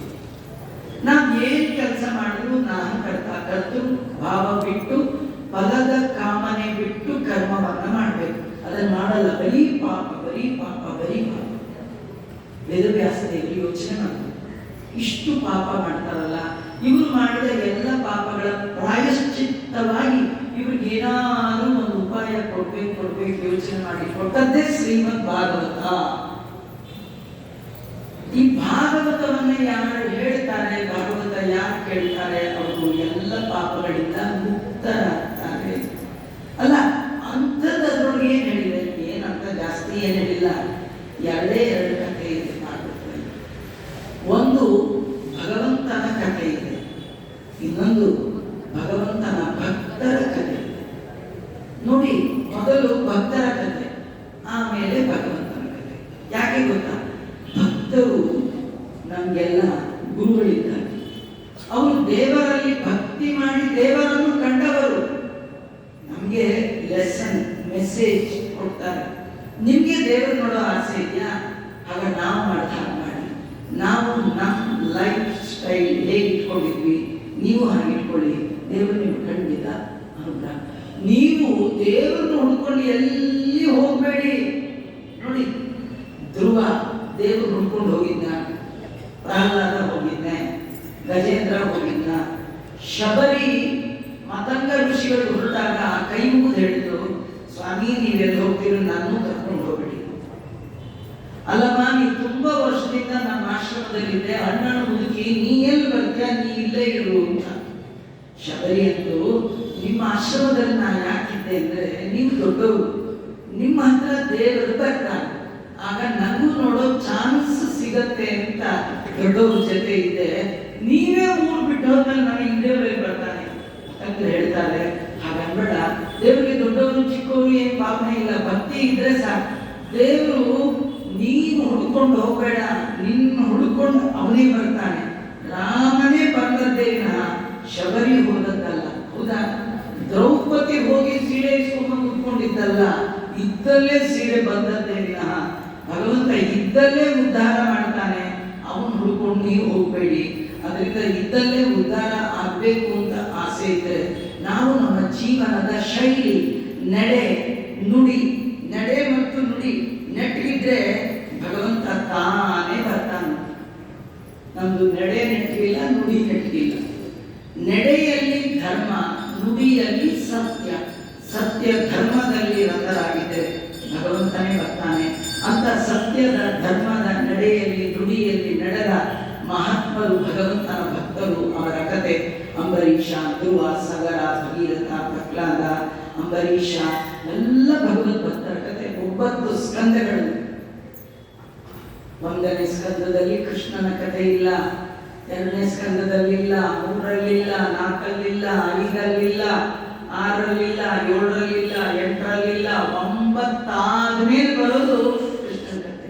ಇದೇನು ಗೊತ್ತಾ, ನಿಮ್ಗೆ 9 ಮೊದಲು ಸಿದ್ಧ ಇದ್ರೆ ಕೃಷ್ಣ ಬರ್ತಾನೆ, 9 ಇಲ್ಲದೆ ಇದ್ದವ್ರ ಹತ್ರ ಕೃಷ್ಣ ಬರಲ್ಲ. 9 ಯಾವುದು? ಶ್ರವಣ, ಕೀರ್ತನ, ಸ್ಮರಣ, ಪಾದ ಸೇವನ, ಅರ್ಚನ, ವಂದನ, ದಾಸ್ಯ, ಸಖ್ಯ, ಆತ್ಮ ನಿವೇದನ. 9ನೇ ಸ್ಕಂದದಲ್ಲಿ ಎಲ್ಲ ರಾಜರ ಕಥೆ ಬರುತ್ತೆ. ಅವ್ರದ್ದು ತುಂಬಾ ಲಾಂಗ್ ಟರ್ಮ್ಗೆ ಅಧಿಕಾರ ಇತ್ತು, ಬೇಕಾದಷ್ಟು ಸಂಪತ್ತಿತ್ತು. ಆದರೆ ದೇವರನ್ನು ಮಾತ್ರ ಮರಿಲಿಲ್ಲ. ಅಂತ್ಯಕಾಲದಲ್ಲಿ ಸರ್ವಸ್ವವನ್ನ ದೇವರಿಗೆ ಅರ್ಪಣೆ ಮಾಡಿ ಅಂತ್ಯಕಾಲದಲ್ಲಿ ಕಾಡು ಹೋಗಿ ತಪಸ್ ಮಾಡಿ ದೇವರ ಪರಮಾನುಗ್ರಹವನ್ನು ಪಡೆದ ಮಹಾನುಭಾವರು. ನಮ್ಗೆ ಇರೋದೇ 20-30, ಅದಕ್ಕೆ ಎಷ್ಟು ಜಂಬ ಹೊಡಿತೀವಿ, ಏನು ಓದ್ತೀವಿ. ಕೆಲವು ಮನೆ ತೋರಿಸಿ ಹೇಳ್ತಿರ್ತಾರೆ, ಒಂದೊಂದು ಇಟ್ಗೆ ನಾನು ಕಟ್ಟಿದ್ದೆ. ಒಂದು ಇಟ್ಗೆ ಎತ್ಕೊಳ್ಳೋ ಯೋಗ್ಯತೆ ಇಲ್ಲ, ಅದು ಬರುತ್ತಲ್ಲ, ಸಾಲಿಡ್ ಬ್ಲಾಕ್ಸ್ ಎತ್ಕೊಳ್ಳೋಕ್ಕಾಗಲ್ಲ. ನಿಮಗೆ ನಾವು ಕಟ್ಟಿದ್ದು ಹುಡುಕೋತಿರ್ತೀವಿ. ಏನು ನಾವು ಕಟ್ಟಿದ್ದು? ನಾವೇನು ಕಟ್ಟಿದ್ದಲ್ಲ, ಕಟ್ಟದವ್ರು ಯಾರು? ಆ ಕಟ್ಟಿದ ಮನೇಲಿ ಒಂಚೂರು ಪ್ಲಂಬಿಂಗ್ ಹೆಚ್ಚು ಕಮ್ಮಿ ಆದ್ರೆ ಅವನ ಕಾಲು ಬಿದ್ದು ಬರ್ಬೇಕಪ್ಪ ಅಂತ ಹೇಳಿ ಎಟ್ಟದಮ್ಮ ಒಂದು ಪ್ಲಂಬಿಂಗ್ ರಿಪೇರಿ ಮಾಡ್ಕೊಳ್ಳೋ ಯೋಗ್ಯತೆ ನಮಗಿಲ್ಲ. ಮನೆ ಏನು ಕಟ್ತೀವಿ? ನಾವು ಏನು ಮಾಡಲಿಲ್ಲ. ದೇವರು ಆಯಾ ಕಾಲಕ್ಕಂತೂ ಯಾರ್ಯಾರಲ್ಲೋ ಏನೇನೋ ಮಾಡಿಸ್ಕೊತ ನಮಗೂ ಒಂದು ಸೂರು ಅಂತ ಕೊಟ್ಟ. ಇದನ್ನು ತಿಳ್ಕೊಳ್ಬೇಕೆ ವಿನ ನಾನು ನನ್ನಿಂದಾಯ್ತು, ನನ್ ಬಿಟ್ಟಿರಲಿಲ್ಲ, ನಾನು ಏನು ಅನ್ಕೊಂಡೆ. ಕೆಲವರಂತೂ ಮಾತಾಡ್ತಾನೆ ಅಂದ್ರೆ ಏನು ಅನ್ಕೊಂಡ್ರಿ ಅಂತಿದ್ದ. ಏನು ಅನ್ಕೊಳ್ತಾರೆ? ನೀವೇನು ಅಂದಿದ್ರೆ ಅವರೇ ಅಂದ್ಬಿಡ್ತಾರೆ. ನಾನು ನೋಡ್ತೀನಿ ಅಂತ ಸಿಟ್ಟು ಬಂದ್ರೆ ನಾನೇನಲ್ಲ ಅಲ್ವಾ? ಹೀಗೆ ನಮ್ಮ ಆಡು ಭಾಷೆಯಲ್ಲಿ ನಮ್ಮ ಮಾತುಗಳು ವ್ಯಕ್ತ ಆಗ್ಬಿಡುತ್ತೆ. ಹಾಗಾಗಬಾರ್ದು. ಅದಕ್ಕೋಸ್ಕರವಾಗಿ ವೇದವ್ಯಾಸದೇವರು ಶ್ರೀಮದ್ ಭಾಗವತದಲ್ಲಿ 10ನೇ ಸ್ಕಂದದಲ್ಲಿ ಕೃಷ್ಣನ ಕಥೆ 9 ಸಿದ್ಧ ಮಾಡ್ಕೊಳ್ಳಿ. ಶ್ರವಣ ಮಾಡಿ, ಕೀರ್ತನ ಮಾಡಿ, ಸ್ಮರಣ ಮಾಡಿ, ಪಾದ ಸೇವನ ಮಾಡಿ, ಅರ್ಚನೆ ಮಾಡಿ, ವಂದನೆ ಮಾಡಿ, ಸಖ್ಯ ಫ್ರೆಂಡ್ಶಿಪ್ ಮಾಡ್ಕೋಬೇಕಂತೆ ದೇವರನ್ನು. ಎಲ್ಲ ಫ್ರೆಂಡ್ಗಳು ಮೊದಲ ಟೈಮ್ ಸಿಕ್ಕಾಗ ಶೇಕ್ ಹ್ಯಾಂಡ್ ಮಾಡ್ತಾರೆ. ಯಾಕೆ ಮಾಡ್ತಾರೆ ಗೊತ್ತಾ? ಇವತ್ತಲ್ಲ, ಒಂದು ದಿವಸ ನಿನ್ನ ಶೇಕ್ ಮಾಡ್ತೀನಿ. ಶೇಕ್ ಹ್ಯಾಂಡ್ ಮಾಡಿದವ್ರು ಯಾರು ಹಿಡ್ಕೊಂಡೇ ತಿರ್ತಿರ್ತಾರ, ಬಿಟ್ಬಿಡ್ತಾರೆ. ಅದರರ್ಥ ಒಂದಲ್ಲ ಒಂದಿನ ನಿನ್ನ ಕೈ ಬಿಡ್ತೀನಿ. ಬಿಡದೆ ಹಿಡಿಯೋನು ಅಂದ್ರೆ ಯಾರು? ಭಗವಂತ ಮಾತ್ರ. ಅದರಿಂದ ಗೆಳೆತನ ಮಾಡಿದ್ರೆ ಯಾರಲ್ಲಿ ಮಾಡಬೇಕು? ದೇವರಲ್ಲಿ. ವಿಷ್ಣುವೇ ಪರಮಸ್ವರೂಪ, ನಮ್ಮೆಲ್ಲರಿಗೆ ಆತ್ಯಂತಿಕ ಗೆಳೆಯ, ಡಿಯರ್ ಅಂಡ್ ನಿಯರ್ ಯಾರಂದ್ರೆ ಅದು ಭಗವಂತ ಮಾತ್ರ. ಇನ್ಯಾರು ಅಷ್ಟು ಹತ್ತಿರದಲ್ಲೂ ಇಲ್ಲ, ಅಷ್ಟು ಪ್ರೀತಿ ಪಾತ್ರರು ನಮಗಿಲ್ಲ. ಆದ ಕಾರಣ ಆ ಭಗವಂತನಲ್ಲಿ ಸಖ್ಯ ಫ್ರೆಂಡ್ಶಿಪ್ ಮಾಡಿ ಹೇಗಿರ್ಬೇಕು ಅಂದ್ರೆ ಏನ್ ಕೇಳಿದ್ರು ಕೊಡ್ಬೇಕು. ಏನ್ ಕೇಳಿದ್ರು ಏನು? ಪ್ರಾಣವನ್ನು ಪರರು ಬೇಡಿದರೆ ಕೊಡಬಹುದು, ರಾಯ ನಿಮ್ಮ ಅಡಿದಾವಲೆಗಳ ಅರಗಳಿಗೆ ಬಿಡಲಾಗದು. ಭಗವಂತನನ್ನ ಬಿಟ್ಟು ಇರದ ಪರಿಸ್ಥಿತಿಯನ್ನ ನಾವು ಏರ್ಬೇಕಂತೆ. ನಮ್ಮನ್ನ ನಾವು ಸರ್ವಸ್ವ ದೇವರಿಗೆ ತನು ನಿನ್ನದು, ಜೀವನ ನಿನ್ನದು, ಅನುದಿನದಲ್ಲಿ ಬಾಬು ಸುಖ ದುಃಖ ಎಲ್ಲ ನಿನ್ನದಯ್ಯ, ನಂದೇನದ ಸ್ವಾಮಿ, ನಿಂದೇ ಇದೆಲ್ಲ ಅಂತ ದೇವರಲ್ಲಿ ಸರೆಂಡರ್ ಶರಣಾಗತಿಯನ್ನು ಹೊಂದತಕ್ಕಂಥದ್ದಿದೆಯಲ್ಲ, ಇದು 9. ಈ ರೀತಿಯಾಗಿ ಶರಣಾಗ್ತಾರೆ.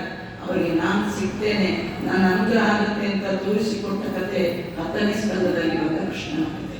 ಹಾಗಾಗಿ ಕಲಿಯುಗದಲ್ಲಿ ಪಾಪ ಮಾಡಿದ ಪಾಪಿಗಳ ಪಾಪದ ಪರಿಹಾರಕ್ಕಾಗಿ ಪರಮಾತ್ಮನ ನಾಮ ಸಂಕೀರ್ತನೆ 12ನೇ ಸ್ಕಂದ ಭಾಗವತದಲ್ಲಿ ವೇದವ್ಯಾಸ ದೇವರು ಶುಕಾಚಾರ್ಯರ ಮುಖದಲ್ಲಿ ಒಂದು ಮಾತು ಹೇಳಿಸ್ತಾರೆ. ಶುಕಾಚಾರ್ಯರು ಪರೀಕ್ಷಿತನಿಗೆ ಹೇಳ್ತಾರೆ, ಅಪ್ಪ ಪರೀಕ್ಷಿತ, 7 ದಿನದಿಂದ ನನಗೆ ಭಾಗವತ ಹೇಳ್ತಾ ಇದ್ದೀನಿ, ನೀನು ಕೇಳ್ತಾ ಇದೀಯಾ, ಏನ್ ನೆನಪಿದೆಯೋ ಏನ್ ಮಾಡ್ತೋಯ್ತೋ ಗೊತ್ತಿಲ್ಲ. ಎಂಟೈರ್ ಭಾಗವತದ ಸಮ್ಮರಿ ನಿಂಗೆ ಹೇಳ್ತೇನೆ ಕೇಳು. ಎಲ್ಲ ಭಾಗವತದಲ್ಲಿ ಸಾರ ಏನಂದ್ರೆ, ನಾಮ ಸಂಕೀರ್ತನಂ ಯಸ್ಯ ಸರ್ವ ಪಾಪ ಪ್ರಣಾಶನಂ ಪ್ರಣಾಮೋ ದುಃಖ ಶಮನಂ ತಂ ನಮಾಮಿ ಹರಿಂ ಪರಂ. ಭಾಗವತದ ಸಾರ ಏನಂದ್ರೆ ಭಗವಂತನ ನಾಮ ಸಂಕೀರ್ತನೆ. ಹರೇ ರಾಮ ರಾಮ ರಾಮ ಹರೇ ಹರೇ, ಹರೇ ಕೃಷ್ಣ ಕೃಷ್ಣ ಕೃಷ್ಣ ಹರೇ ಹರೇ. ಯಾವಾಗ್ಲೂ ನೀನ್ ಕಣ್ಣು ಬಿಟ್ಟಾಗೆಲ್ಲ ಈ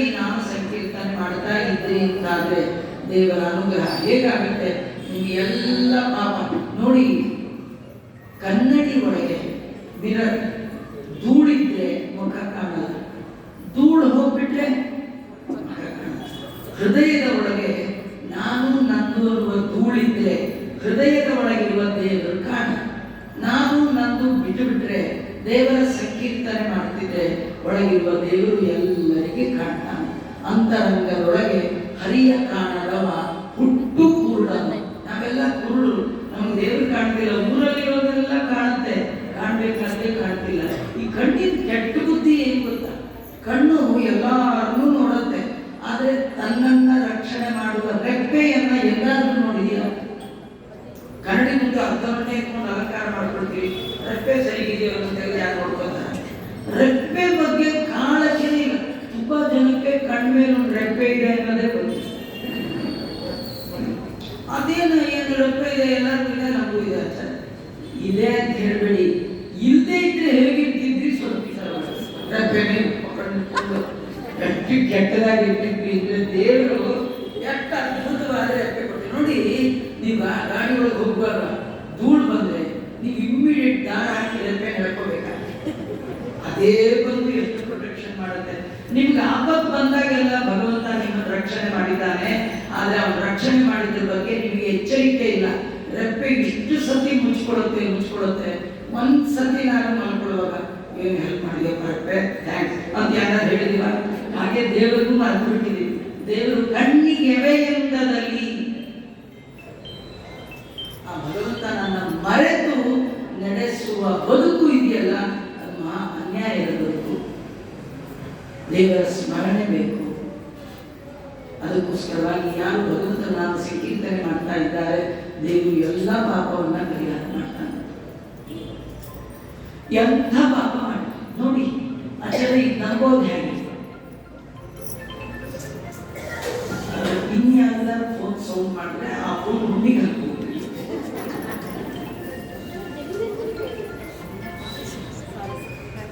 ಮತ್ತೆ ಫೋನ್ ಎಲ್ಲ ತೆಗೆದು ನೀವು ಮುಂದೆ ಇಟ್ಕೊಳ್ಳಿ.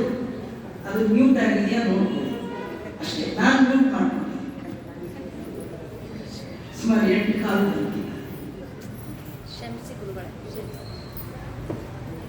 ಅದರಿಂದ ಮತ್ತೇನಂದ್ರೆ ಈ ಭಾಗವತ ಹೇಳುವಾಗ ನಾನು ಪುಸ್ತಕ ನೋಡಿ ಓದ್ತಾ ಇಲ್ಲ. ಅದು ದೇವರು ತಲೆ ಒಳಗೆ ಕೊಡಬೇಕು, ನಾನು ಬಾಯಲ್ಲಿ ಹೇಳಬೇಕು. ಅದ ಕ್ರಿಯೇಟ್ ಅನ್ನೋದೊಂದು ವೇವ್ ಹೋಗ್ತಾ ಇದೆ. ಮತ್ತೆ ಒಂದೇ ಸೌಂಡ್ ಬಂದರೂ ಕಟ್ ಆಗ್ಬಿಡುತ್ತೆ. ಅದು ಎಲ್ಲಿ ಹೇಳ್ತಿದ್ದೆ ಅವನೇ ಮತ್ತೆ ಮಾಡ್ಕೊಳ್ಬೇಕು. ಇಲ್ಲ ನಿಮಗೂ ಬರ್ತೋಗುತ್ತೆ, ನನಗೂ ಬರ್ತೋಗುತ್ತೆ. ಅಂಥದ್ದು ಅದ್ಭುತವಾದ ಕಥೆ ಶ್ರೀಕೃಷ್ಣ ಹೇಳ್ತಾ ಇದ್ದಾನೆ. ನಾವು ಎಷ್ಟೇ ಪಾಪಗಳು ಮಾಡಿದ್ರು ಹೋಗುತ್ತೆ. ನಂಬೋದು ಹೇಗೆ? ನೀವು ನಿಮ್ಮ ಮನೆ ಮುಂದೆ ಒಂದು ಮರ ಇದೆ ಅಂತ ತಿಳ್ಕೊಳ್ಳಿ. ಬಾಗಿಲಿಗೆ ಎದುರುಗೆ ಒಂದು ಮರದ ಮೇಲೆ ತುಂಬಾ ಕಾಗೆಗಳಿತ್ತು ಅಂತ ತಿಳ್ಕೊಳ್ಳಿ. ನಿಮ್ಗೊಂದು ಭಯ, ಕಾಗೆ ಮನೆ ಒಳಗೆ ಬರಬಾರ್ದು. ಬಂದುಬಿಟ್ಟು ಏನ್ ಮಾಡಬೇಕು? ಅದಕ್ಕೆ ನೀವೇನ್ ಮಾಡ್ತೀರಿ? ಮನೆ ಮುಂದೆ ಕಾಗೆ ಮರದ ಮೇಲೆ ಏನ್ ಮಾಡ್ತೀರಿ? ಓಡಿಸ್ತೀರಲ್ಲ. ಸರಿ, ನಿಮ್ಮ ಮನೆ ಮುಂದೆ ಮರ ಇದೆ, ಕಾಗೆಗಳಿವೆ. 10 ಕಾಗೆ ಇದ್ರೆ ಎಷ್ಟು ಕಲ್ಲು ತಗೊಳ್ತೀರಿ? ಒಂದು ಕಲ್ಲು ಹೊಡೆದ್ರೆ ಎಲ್ಲ ಹೋಗುತ್ತಲ್ಲ. ಹಾಗೆ ದೇಹ ಅನ್ನುವ ಮರದಲ್ಲಿ ಕಪ್ಪು ಬಣ್ಣದ ಕಾಗೆಗಳು ಅನ್ನೋದು ಎಷ್ಟೇ ಕೂತಿದ್ರು ಒಂದೇ ನಾಮವು ಸಾಲದೆ, ಗೋವಿಂದನ ನಾಮ ಒಂದೇ ಸಾಲದೆ. ಒಂದು ಬಾರಿ ಕೃಷ್ಣ ಗೋವಿಂದ ಅಂತ ಅಂದ್ಬಿಟ್ರೆ ಎಲ್ಲಾ ಕಾಗೆಗಳು ಹೋಗ್ಬಿಡತ್ತೆ ಅಂತ ಶಾಸ್ತ್ರ. ಮಧ್ವಾಚಾರ್ಯರು ಹೇಳ್ತಾರೆ. ಅದಕ್ಕಿಂತ ನಿಜವಾಗಿಯೂ ನಮಗೆ ದೇವರ ಹೆಸರು ಹೇಳೋ ಯೋಗ್ಯತೆಯೂ ಇಲ್ಲ. ಯಾಕೆ ಗೊತ್ತಾ? ಜಾಡಿ ಹೇಳುವ ನಾಲಿಗೆ ದೇವರ ನಾಮ ಹೇಳಲಿಕ್ಕೆ ಅನ್ಫಿಟ್ ಆಗ್ಬಿಡುತ್ತೆ. ಸದಾ ಎಂಜಿಲ್ಸೋರೋ ನಾಲಿಗೆ ಅದು ದೇವರ ನಾಮಕ್ಕೆ ಅನ್ಫಿಟ್ ಆಗುತ್ತೆ. ಅದಕ್ಕೆ ಆಚಾರ್ಯ ನಾನೊಂದು ಟಿಶ್ಯೂ ಇಟ್ಕೊಂಡಿದ್ದೀನಿ, ನಾಲ್ಗೆ ಒತ್ಕೊತಾ ಇರ್ತೀನಿ. ಅಯ್ಯ, ನಾಲ್ಗೆ ಏನಾದ್ರು ಡ್ರೈ ಆದ್ರೆ ಇಂದಿರಾ ಗೋವಿಂದ ನಾಲ್ಗೆ ಇರಬೇಕು. ಆದ್ರೆ ಎಂಜಿಲ್ ಸೋಲೋ ನಾಲ್ಗೆ, ನಾವೇನ್ ದೇವ್ರ ಧ್ಯಾನ ಮಾಡ್ತೀವಿ? ಚಾಡಿ ಹೇಳೋ ನಾಲ್ಗೆ, ತಿನ್ನಬಾರದನ್ನ ತಿನ್ನುವಂತಹ ನಾಲಿಗೆ, ಆಡಬಾರದ ಮಾತನ್ನ ಆಡುವ ನಾಲಿಗೆ, ಗಂಡನ್ ಬೈಯೋ ನಾಲಿಗೆ, ಹೆತ್ತ ತಾಯಿಯನ್ನ ಬೈದ ನಾಲಿಗೆ, ಗುರುಗಳನ್ನ ಬೈಯುವ ನಾಲಿಗೆ, ಹರಿಬಿಟ್ಟ ನಾಲಿಗೆ. ಹರಿಬಿಟ್ಟ ಅಂದ್ರೆ ಹರಿಯ ನಾಮಸ್ಮರಣೆಯನ್ನು ಬಿಟ್ಟ ನಾಲಿಗೆ. ದೇವರ ಸ್ಮರಣೆ ಮಾಡುವ ಯೋಗ್ಯತೆ ಇಲ್ಲ. ನೋಡಿ, ಅವಳು ದ್ರೌಪದಿ ಒಂದೇ ಒಂದ್ಸತಿ ಕೃಷ್ಣ ಅಂತ ಕೂಗ್ಬಿಟ್ರೆ ದೇವ್ರು ಸಪ್ಲೈ ಮಾಡ್ದ ಮಾಡ್ದ ಮಾಡ್ದ ಸೀರೆ ಕೊಟ್ಟಾರಿ. ಗಜೇಂದ್ರ ಒಂದೇ ಸತಿ ನಾರಾಯಣ ಅಖಿಲ ಗುರು ಭಗವನ್ ನಮಸ್ತೆ ಅಂತ ತಕ್ಷಣ ಬಂದ್ಬಿಟ್ಟಾರಿ. ಧ್ರುವ ಕರ್ದ ಯುದ್ಧ ಪ್ರವೇಶ ಬಂದೇ ಬಿಟ್ಟರಿ. ಪ್ರಹ್ಲಾದ ಕಂಬದಲ್ಲಿದ್ದಾನೆ ಬಂದೇ ಬಿಟ್ಟರಿ. ನಾವು ಕರೆದಾಗ ಏನಾದ್ರು ಬರ್ತಾರ ಪ್ರಹ್ಲಾದ ಹೊಡೆದು.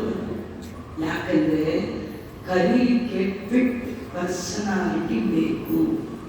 ಕರೀಲಿಕ್ಕೆ ಈಗ ಗ್ರೀನ್ ಪೆನ್ ಇರೋದ್ರೆಲ್ಲ ಗೆಸ್ಟೆಡ್ ಆಫೀಸರ್ ಸೈ ಮಾಡಕ್ಕಂತ ಅವ್ರೇನ್ರಿ ಮಾಡೋದು, ನಮ್ಮ ಹತ್ರ ಗ್ರೀನ್ ಪೆನ್ ಇದೆ ಅಂತೇಳಿ ಸೈ ಮಾಡಿದ್ರೆ ಫೋರ್ಜರಿಯಿಂದ ಒಳಗೆ ಹಾಕ್ತಾರೆ.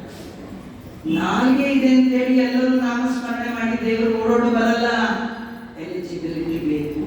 ಮತ್ತು ನಾವೇನ್ ಮಾಡ್ಬೇಕು? ಆಚಾರ್ಯ ಮಧ್ವಗುರು ಹೇಳ್ತಾರೆ, ಯತತೋಪಿ ಹರೇ ಯತತೋಪಿ ಹರೇ ಪದ ಸಂಸ್ಮರಣೆ ಸಕಲಂ ಹೆಗಮಾಶುಲನಿಂ ರಚತಿ. ಕೆಲವು ಸತಿ ನಿಮ್ಮ ಮನೆ ಮರದ ಮುಂದೆ ಕಾಗೆ ಕೂತಿರುತ್ತೆ, ಓಡಿಸ್ಬೇಕು. ನಿಮ್ಮ ಹತ್ರ ಕಲ್ಲಿಲ್ಲ, ಏನ್ ಮಾಡ್ತೀರಿ? ಕೈ ಸುಮ್ಮನೆ ಮುಷ್ಟಿ ಇಟ್ಕೊಂಡು ಕಲ್ಲಿತ್ತ ಇಲ್ದಿದ್ರು ಕಾಗೆಗಳು ಹೋಗುತ್ತಲ್ಲ. ಹಾಗೆ ನಿಮ್ಗೆ ಎಲಿಜಿಬಿಲಿಟಿ ಇಲ್ಲದೆ ಇದ್ರು ಕೂಡ ಆಗಾಗ ಕೃಷ್ಣ ಕೃಷ್ಣ ಅಂತೀರಿ, ರಾಮ ರಾಮ ಅಂತೀರಿ. ಈ ಕಲಿಯುಗದ ಜನ ಎರಡೇ ನೇಮ್ ಹೇಳ್ಬೇಕು, ಒಂದು ರಾಮ ಒಂದು ಕೃಷ್ಣ.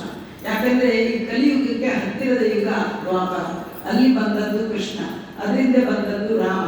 ರಾಮಂದು ನೆಡೆ, ಕೃಷ್ಣಂದು ನುಡಿ ನಮ್ಮನ್ನ ಉದ್ಧಾರ ಮಾಡುವಂತದ್ದಾದ ಕಾರಣ ಹರೇ ರಾಮ ರಾಮ ರಾಮ ಹರೇ ಹರೇ, ಹರೇ ಕೃಷ್ಣ ಕೃಷ್ಣ ಕೃಷ್ಣ ಹರೇ ಹರೇ. ನಿಮ್ಗೆ ಎರಡು ಬರ್ತಿಲ್ವಾ?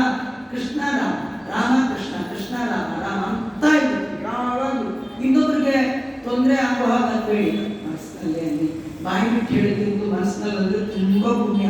ನಿಮ್ಮ ಮನಸ್ಸು ಕೆಲಸತಿ ಬಾಯಲ್ಲಿ ಹರೇ ರಾಮ ನಾಳೆ ಏನ್ ತಿಂಡಿ ಹರೇ ಕೃಷ್ಣ ಅಲ್ಲಿ ಒಗ್ಗರಣೆ ಸೀದೋಯ್ತು ನೋಡು ಹರೇ ರಾಮ. ಇದಕ್ಕಿಂತಲೂ ನೀವು ಮನಸ್ಸಿನಲ್ಲೇ ಅದನ್ನು ಚಾಂಟ್ ಮಾಡ್ತಾ ಇದ್ರೆ ಮನಸ್ಸು ಕೆಟ್ಟ ಆಲೋಚನೆ ಮಾಡ್ಲಿಕ್ಕೆ ತಿಳಿಸುತ್ತಿಲ್ಲ. ಬಾಯಿ ಪಿಟಿಕ್ ಅಂತ ಇದು ಮನಸ್ಸನ್ನು ಬೇರೆ ಮಾಡಿಬಿಡುತ್ತೆ. ಅದಾಗಬಾರ್ದು. ಅಂದ್ರೆ ಮನಸ್ಸಿನಲ್ಲಿ ಮಾಡೋದು ಜಪ, ಬಾಯಲ್ಲಿ ಮಾಡೋದು ಪಾರಾಯಣ. ಪಾರಾಯಣಕ್ಕಿಂತ ಜಪಕ್ಕೆ ಭಾರಿ ಪುಣ್ಯ. ಜಪ ಅಂದ್ರೇನೆ ಜ ಅಂದ್ರೆ ಜನ್ಮ ಜನ್ಮಾಂತರ, ಪಾ ಅಂದ್ರೆ ಪಾಪ, ಜನ್ಮ ಜನ್ಮಾಂತರದ ಪಾಪವನ್ನ ಪರಿಹಾರ ಮಾಡುವ ಕರ್ಮವೇ ಜಪ. ಯಾವುದು ಮಾಡಬೇಕು? ಹರೇ ರಾಮ ರಾಮ ರಾಮ ಹರೇ ಹರೇ. ಒಂದು ತಲೆ, ಎರಡು ಕಣ್ಣು, ಒಂದು ಬಾಯಿ, ಯಾರ್ಯಾರಿದೆ ಅವ್ರು ಎಲ್ಲ ಮಾಡ್ಬೋದು. ಮಡಿ ಉಟ್ಕೋಬೇಕು, ಸ್ನಾನ ಮಾಡಬೇಕು, ಏನಿಲ್ಲ. ಮಿಡ್ ನೈಟ್ ನಿಮ್ಗೆ ನಿದ್ದೆ ಬರಲಿಲ್ಲ ಅಂದ್ರೆ 3 ಗಂಟೆಗೆ ಕೂತ್ಕೊಳ್ಳಿ. ಜೋರಾಗಿ ಕೂಗಿ ಕಿರ್ಚಿ ಮಾಡಬೇಡಿ. ಆ ಕೂಗೋರು ಬೇರೆ ಇದ್ದಾರೆ, ದಿನಕ್ಕೆ 5 ಸತಿ ಕೂತ್ಕೊಳ್ತಾರೆ, ಅವ್ರು ಕೂತ್ಕೊಳ್ಳಿ. ನೀವು ಕೂಗಿಗೆ ಮಾಡಕ್ ಹೋಗಬೇಡಿ. ಯಾರೋ ಮಲಗಿರ್ತಾರೆ, ಎದ್ದು ಬಿಡ್ತಾರೆ, ಬಸ್ಸಲ್ಲಿ ಬಾಣಂತಿ, ವಯಸ್ಸಾದವರು, ರೋಗದವರು ನಿದ್ದೆ ಬಂದಿರುತ್ತೆ. ನೀವು ಹಾಗೆ ಹರೇ ರಾಮ 1 ಗಂಟೆ ಒಳಗೆ 2 ಗಂಟೆ ಒಳಗೆ ಜನ್ಮದಲ್ಲಿ ನಿದ್ದೆ ಬರದೇ ಇದ್ದವರೆಲ್ಲ ಎದ್ದು ಕೂತ್ಬಿಡ್ತಾರೆ. ಅವಾಗ ಕಣ್ಣು ಮುಚ್ಚಬೇಕು, ಯಾರನ್ನು ಮಾತಾಡಿಸ್ಬೇಕು. ನಿಮ್ಮನ್ನು ಮಾತಾಡಿಸೋರು ಯಾರಿರಲ್ಲ. ಎಷ್ಟೊತ್ತು ನಿದ್ದೆ ಬರಲ್ಲ ಅಷ್ಟೊತ್ತು ಆ ಮನಸ್ಸಿನಲ್ಲೇ ದೇವರ ಧ್ಯಾನ ಮಾಡ್ತಾ ಕೂತ್ಕೊಳ್ಳಿ. ನಿದ್ದೆ ಬರಲೇ ನಿದ್ದೆ, ಬರದಿದ್ರೆ ಧ್ಯಾನ. ಎರಡು ನಿಮಗೆ ಲಾಸ್ ಅನ್ನೋದು ಇಲ್ಲೇ ಇಲ್ಲ. ಎಂಥ ಒಳ್ಳೇದಾಯ್ತಲ್ಲ. ಆದ್ರಿಂದ ಭಗವಂತನ ನಾಮ ಸಂಕೀರ್ತನೆ ನಮ್ಮನ್ನು ಇಷ್ಟು ಎತ್ತರಕ್ಕೆ ಏರಿಸುತ್ತೆ ಅಂತ ತೋರಿಸ್ಲಿಕ್ಕೆ, ಭಗವಂತನ ನಾಮಸ್ಮರಣೆಯ ಮಹಿಮೆಯನ್ನು ತೋರಿಸ್ಲಿಕ್ಕೆ ವೇದವ್ಯಾಸ ದೇವರು ನಮಗೆಲ್ಲ ಕೊಟ್ಟ ಗ್ರಂಥ ಯಾವುದು? ಶ್ರೀಮದ್ ಭಾಗವತ. ಈ ಭಾಗವತದಲ್ಲಿ ಮೊದಲ ಸ್ಕಂದದ ಕಥೆ ಹಾಗೆ. ಮೊದಲ ಸ್ಕಂದದಲ್ಲಿ ಏನ್ ಕಥೆ ಬರುತ್ತೆ ಅಂದ್ರೆ, ಆದ್ಯಸ್ಯ ಜನ್ಮ. ಪರೀಕ್ಷಿತ ಮಹಾರಾಜರ ಜನ್ಮ ವೃತ್ತಾಂತದ ಕಥೆ. ಪರೀಕ್ಷಿತ ಮಹಾರಾಜ ಹುಟ್ಟೆ ಆಶ್ಚರ್ಯ. ಪರೀಕ್ಷಿತ ಮಹಾರಾಜ ಅವನು ಶುಕಾಚಾರ್ಯರಲ್ಲಿ ಭಾಗವತ ಶ್ರವಣ ಮಾಡ್ತಾರೆ. ಶುಕಾಚಾರ್ಯರು ಹೇಳಲಿಕ್ಕೆ ಶುರು ಮಾಡಿದ್ರೆ ಸಭೆ ಒಳಗೆ ಗಲಾಟೆ ಆಗ್ತಿದೆ, ಏನೋ ಸೌಂಡ್ ಆಗ್ತದೆ. ಶುಕಾಚಾರ್ಯ ಹೇಳಿದ್ರು, ನಾನು ಪ್ರವಚನ ಮಾಡುವಾಗ ಹೀಗೆ ಸೌಂಡ್ ಆದ್ರೆ ನಾನು ಪ್ರವಚನ ಮಾಡೋಲ್ಲ ಅಂತ. ಪರೀಕ್ಷಿತ ಅಲ್ಲ, ನಾವು ಕರೆದವರೆಲ್ಲ ಹಾಕ್ತಾರಲ್ಲ, ಅವ್ರು ಭಾರಿ ಸೈಲೆಂಟ್. ಭಾಗವತಕ್ಕೆ ಬಂದಿದ್ದಾರೆ, ಯಾರು ಗಲಾಟೆ ಮಾಡಲ್ಲ, ನಮ್ಮೂರ್ನವ್ರು ಯಾರು ಗಲಾಟೆ ಮಾಡೋಲ್ಲ ಅಂತ ಪರೀಕ್ಷಿತ ಅಲ್ಲ. ಹಾಗಾದ್ರೆ ಯಾರು ಅಂತ ತಿರುಗಿ ನೋಡಿದ್ರೆ ಅವ್ರ ಊರಿನವರಲ್ಲೇ ಅಲ್ಲ, ದೇವಲೋಕದವರು ಬಂದ್ಬಿಟ್ಟಿದ್ದಾರೆ ಭಾಗವತ. ಯಾರು? ದೇವತೆಗಳ ಒಡೆಯನಾದ ಇಂದ್ರ. ಈ ಕೆಲವರು ತಡವಾಗಿ ಬರ್ತಾರೆ, ಮುಂದೆ ಕೂತ್ಕೋಬೇಕು ಅಂತ ಇವ್ರ ಮೇಲೆ ಕಾಲಿಟ್ಟರು, ಅವ್ರ ಮೇಲೆ ಕಾಲಿಟ್ಟರು, ಸಾರಿ ಇಟ್ಕೊಂಡು ಅಲ್ಲ ಡೇಟಾ ಬಂದವರ ಅಂತ ತಿಳ್ಕೊಂಡು. ನಾನು ನಿನ್ ಕತೆ ಹೇಳ್ತಿಲ್ಲ, ಇಂದ್ರನ ಕತೆ. ಎಲ್ಲ ಪ್ರವಚನ ಶುರು ಆದ್ಮೇಲೆ ಬಂದ ಇಂದ್ರ. ಬರುವಾಗೆ ದಾಡ್ಬಿಡಿ ಅಂತ ಹೇಳಿ ಇವ್ರು ತಿಳ್ಕೊಂಡ್ರು. ತುಂಬಾ ಅಪ್ಪ ಅಂತ ಕೈ ಎತ್ತಿ ಎಲ್ಲ ಮಾಡ್ತಾರಲ್ಲ, ಈ ಗಲಾಟೆ ಆದಾಗ ಶುಕಾಚಾರ್ಯ ಪಾಪ ಕಷ್ಟಕ್ಕೆ ಬಂತು. ಆಗ ಪರೀಕ್ಷಕರು ತಿರುಗಿ ನೋಡ್ದ, ಹೇಳ್ದ ಈಗ ನಮ್ಮೂರಲ್ಲ ಹಿಂಗೆ ದೇವಲೋಕದವರು ಅಂದಾಗ ದೇವಲೋಕದವ್ರು ಬಾರಿ ಹರಿಯರು ಪಕ್ಕ ನಿಜ ಬಿಡಿ ಅಂತ ಹೇಳಿ ಅವ್ರನ್ನ ಮುಂದೆ ಕೂರಿಸಿ ಎಲ್ಲ ಮಾಡಿ ಎಲ್ಲ ಆಯಿತು. ಆಗ ಇಂದ್ರ ದೇವರು ಹೇಳ್ತಾರೆ, ಶುಕಾಚಾರ್ಯರೇ ನಾನೇ ಬಂದದ್ದು, ನೀವು ಪ್ರವಚನ ಇಲ್ಲಿ ಹೇಳಬೇಡಿ, ಸ್ಟಾಪ್ ಮಾಡ್ತೀನಿ. ನಿಮ್ಮ ಪ್ರವಚನಕ್ಕೆ ನಾನು ದೊಡ್ಡ ಸ್ಟೇಜ್ ರೆಡಿ ಮಾಡಿದ್ದೀನಿ, ದೇವಲೋಕದಲ್ಲಿ ಮಾಡಿದ್ದೀನಿ. ನಿಮ್ಗೆ ಇಲ್ಲಿ ಬೇಡ, ಫಾರಿನ್ ಅಲ್ಲ, ಭೂಲೋಕದಲ್ಲಿ ಬೇಡ, ಬನ್ನಿ ಅಲ್ಲಿ ಒಳ್ಳೆ ಆಡಿಯನ್ಸ್, ಒಳ್ಳೆ AC ಬುಕ್ ಮಾಡಿದ್ದೀವಿ ಅನ್ನುವಂತೆ ದೇವಲೋಕದಲ್ಲಿ ನಿಮ್ದು ಪ್ರವಚನ ಆಗಬೇಕು. ಇವನು ಪ್ರವಚನ ಯಾಕೆ ಕೇಳ್ತಿದ್ದಾನೆ ಗೊತ್ತಾ ಆಚಾರ್ಯ? 7 ದಿನ ಸತ್ತೋಗ್ತೀನಿ ಅಂತ ಭಯಕ್ಕೆ ಕೇಳ್ತಾ ಇದ್ದಾನೆ ಅಲ್ವಾ? ನಾವೆಲ್ಲ ಅಷ್ಟೇ ರೀ, ಎಂಗೇಜ್ ಅಲ್ಲಿ ಏನ್ ಕೇಳಲೇ ಇಲ್ಲ, ಎಂಗೇಜ್ ಆಗಿಬಿಟ್ಟು. ಓಲ್ಡ್ ಏಜ್ ಅಲ್ಲಿ ಎಂಗೇಜ್ ಇಲ್ಲ, ಆದ ಕಾರಣ ಇಲ್ಲಿ ಎಂಗೇಜ್ ಆಗಿ.